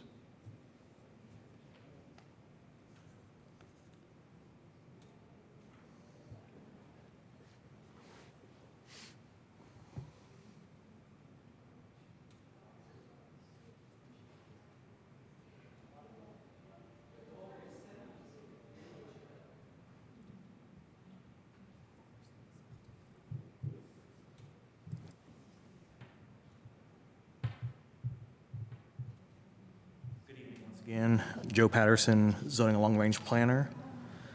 Before you is a case for property located at 711 South Fess Avenue. And we are looking at a variance from side yard setback requirements for adding an ADU to a detached garage. And that is in residential small lot R3 zoning. As you can see here, their lot and all the surrounding properties are zoned R3. The detached garage in question is on the far right side, far east side there, on the alley. The existing home is a two-story structure, and the detached garage currently is legal non-conforming, as it is approximately 1.5 feet from the alley. Here's another view with the two alleys in question.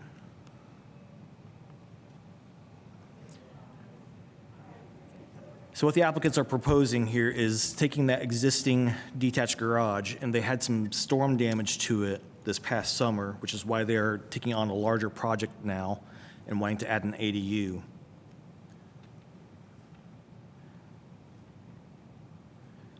A couple of notes here on this drawing.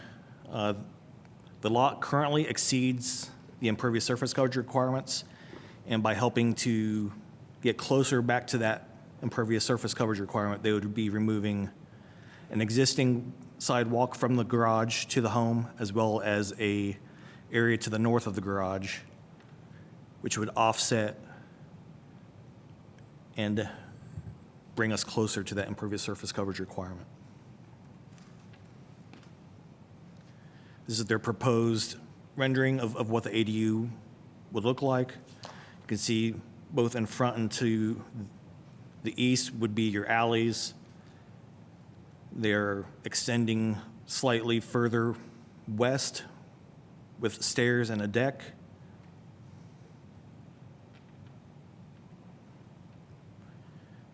all the other requirements for the ADU would be met.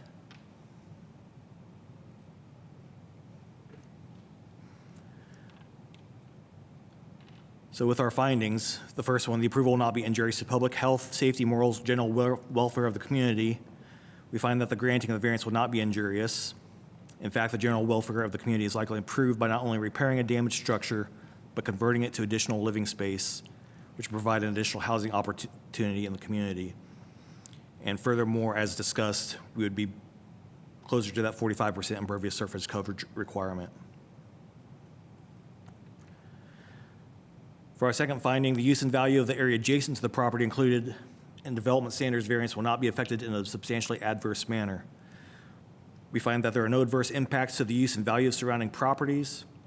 And in fact, the use and value of this property would likely be impacted in a positive manner, again, by repairing a damaged structure and providing additional housing opportunities. And the overall character of the neighborhood will likely be maintained or improved in the design of that ADU. Finally, the strict application of the terms of the Unified Development Ordinance will result in practical difficulties in the use of the property, that the practical difficulties are peculiar to the property, and the development standards variance will relieve the practical difficulties. Again, as we discussed, the detached garage is currently legal non-conforming and sits about 1.5 feet from that alley. And as an ADU, you would have to have a 5-foot setback. So in either way, we're looking at requiring a variance to meet setback requirements. By adding that second floor to the detached garage, greatly reduces, again, that impervious surface coverage. And it would be impractical to require moving that garage just a couple of feet in order to add that ADU. In summary, department recommends that you adopt the proposed findings, approve case V-29-24 with the following conditions. The side yard setback for an accessory dwelling unit on this property be reduced to 3 feet on the north property line and 1 1/2 feet on the east property line, which are the existing setbacks of that detached garage. Secondly, the existing walk between the planned accessory dwelling unit and the primary dwelling unit shall be removed and replaced with permeable pavers as shown in the site plan. And finally, the existing approximate 75 square foot concrete slab to the north of the planned ADU shall be removed and replaced with green space, again, as indicated in the applicant's site plan. Thank you. Is petitioner present? They're online? Okay. If I could, do they have a camera or? Yes, I am here. Let's address that first. Yeah, you've got some echo there, Mr. Hannon. Oh, hold on. You should be able to unmute again. Say your name again, please. You're still muted, hold on. You should be able to unmute and then. Unmute and state your name, please. Okay, I'm sorry. You have to turn your sound off so that we can't hear you through your computer, Mr. Hannon. Unmute yourself. Okay. Or put on headphones. Yeah. The problem is he won't be able to hear me, though. Can you hear me?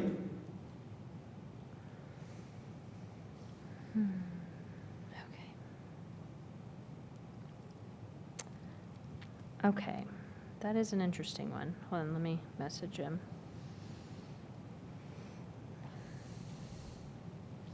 So we will need the petitioner to either put on headphones Yeah, just so that we do not get feedback, or we need to perhaps ask them to call in.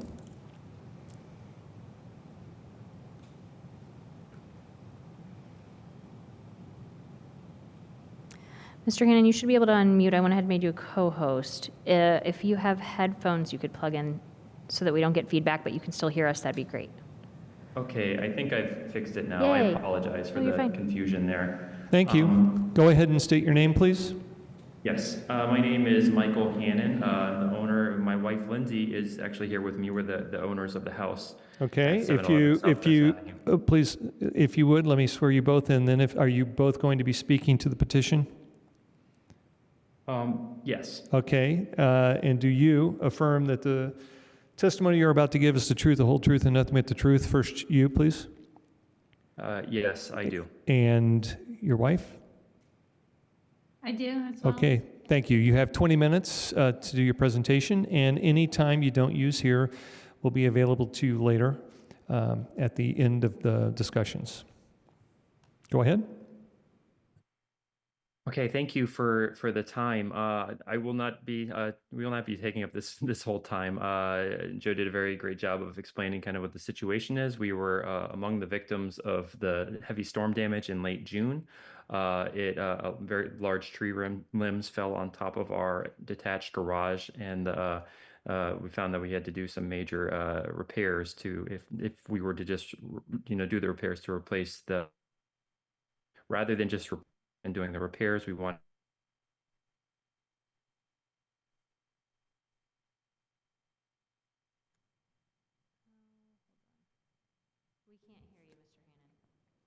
for a variance for. As Joe said, those were the impervious surface rules and the setback rules. So for the setback rules, we have found that the property lines to the north and to the east are too close to where the current structure is. And so in addition to asking for a variance and to reaching out using standard protocols to all folks within the vicinity, we've also included within our petition support letters from neighbors on either side of both of those property lines stating their support of this project. And so that's all that I have to say about it at this time. And anything further from the co-petitioner? Nothing further. Okay, thank you. With that, any questions from the board to the petitioner or staff? Barry? John? Nope. Okay, seeing none. Anyone in the public in attendance who'd like to, comment can come forward.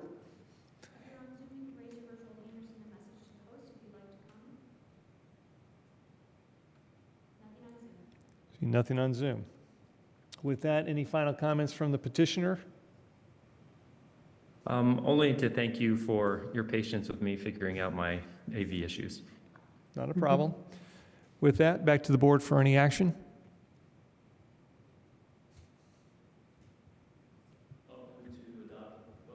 Approve V-29-24 with the following three conditions.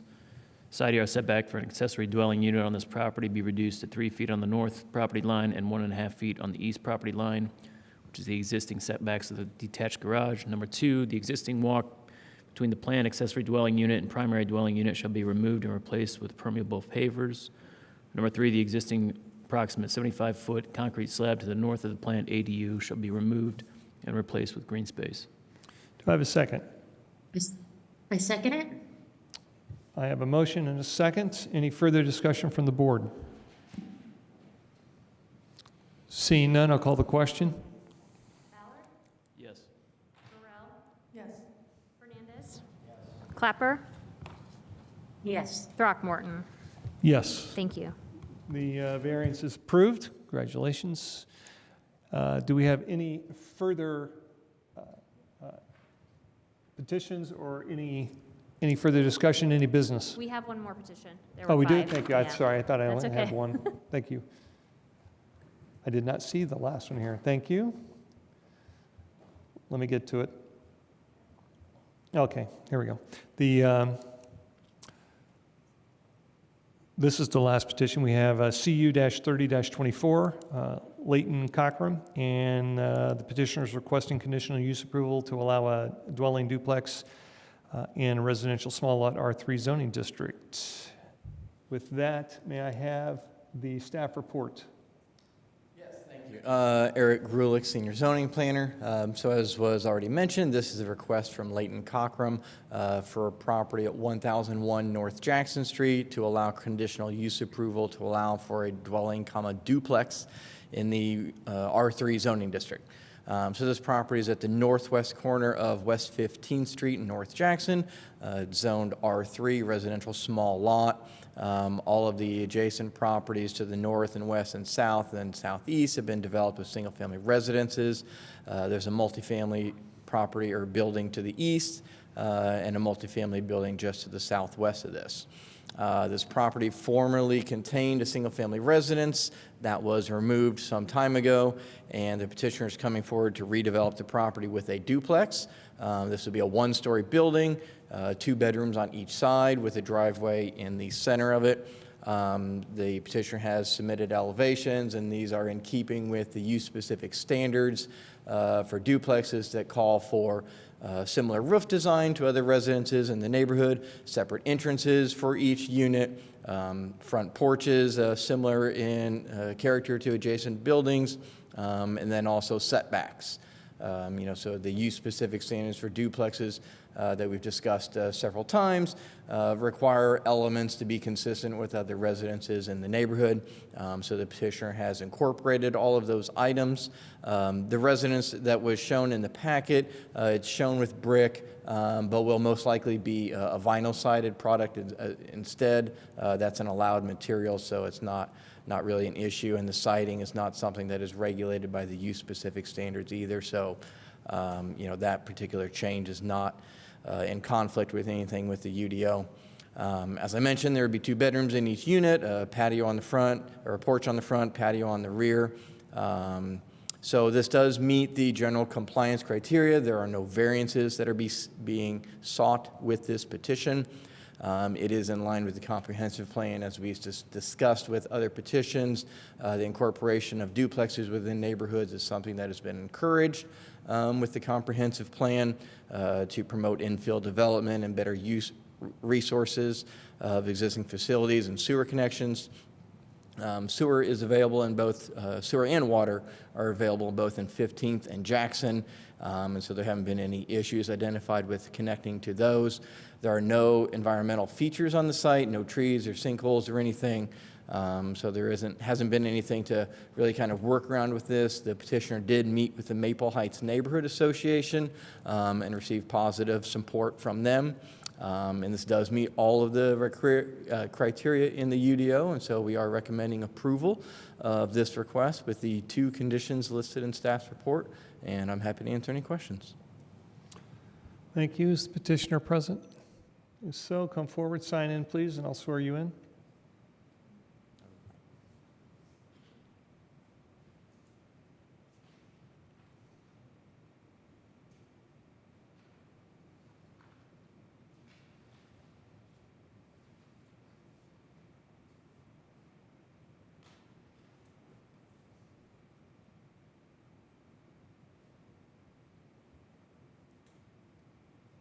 And state your name, please.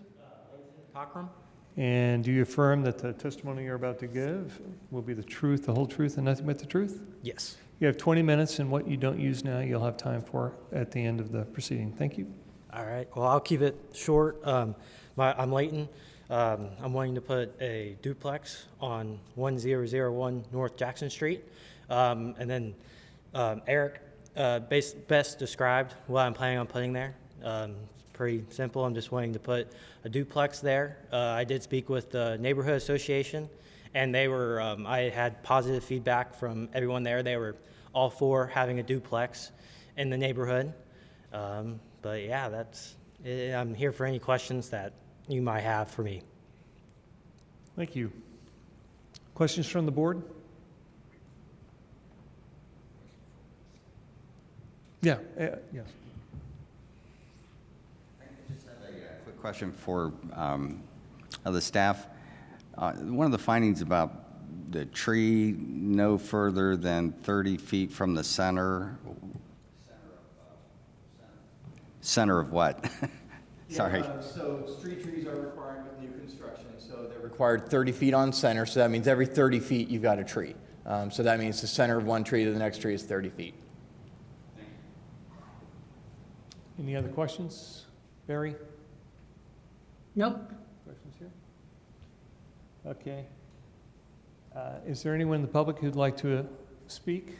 If so, they can come forward. If they're online, please raise your hand or make a comment to the host.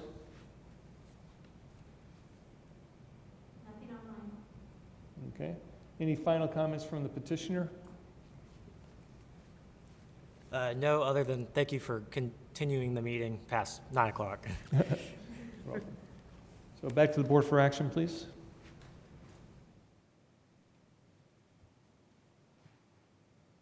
I'll move we adopt the proposed findings and recommend approval of CU-30-24 with the following conditions. Number one, this conditional use approval is limited to the design shown and discussed in the packet. And number two, street trees not more than 30 feet from center are required along both property frontages. Do I have a second? Second. Any further discussion from the board? Barry? Anyone in chambers? I just commend you for this project. Anytime we get something like this to add additional housing of any kind to the city is always, it's great. It's what we need. So appreciate you doing it. Any additional comments from the board? With that, I call the question. Yes. Fernandez? Yes. Clapper? Yes. Throckmorton? Yes. Ballard? Yes. Great, thank you. With that, CU-30-24 is approved, and I looked ahead. I see no other petitions or, okay, with that, we are adjourned. Thank you.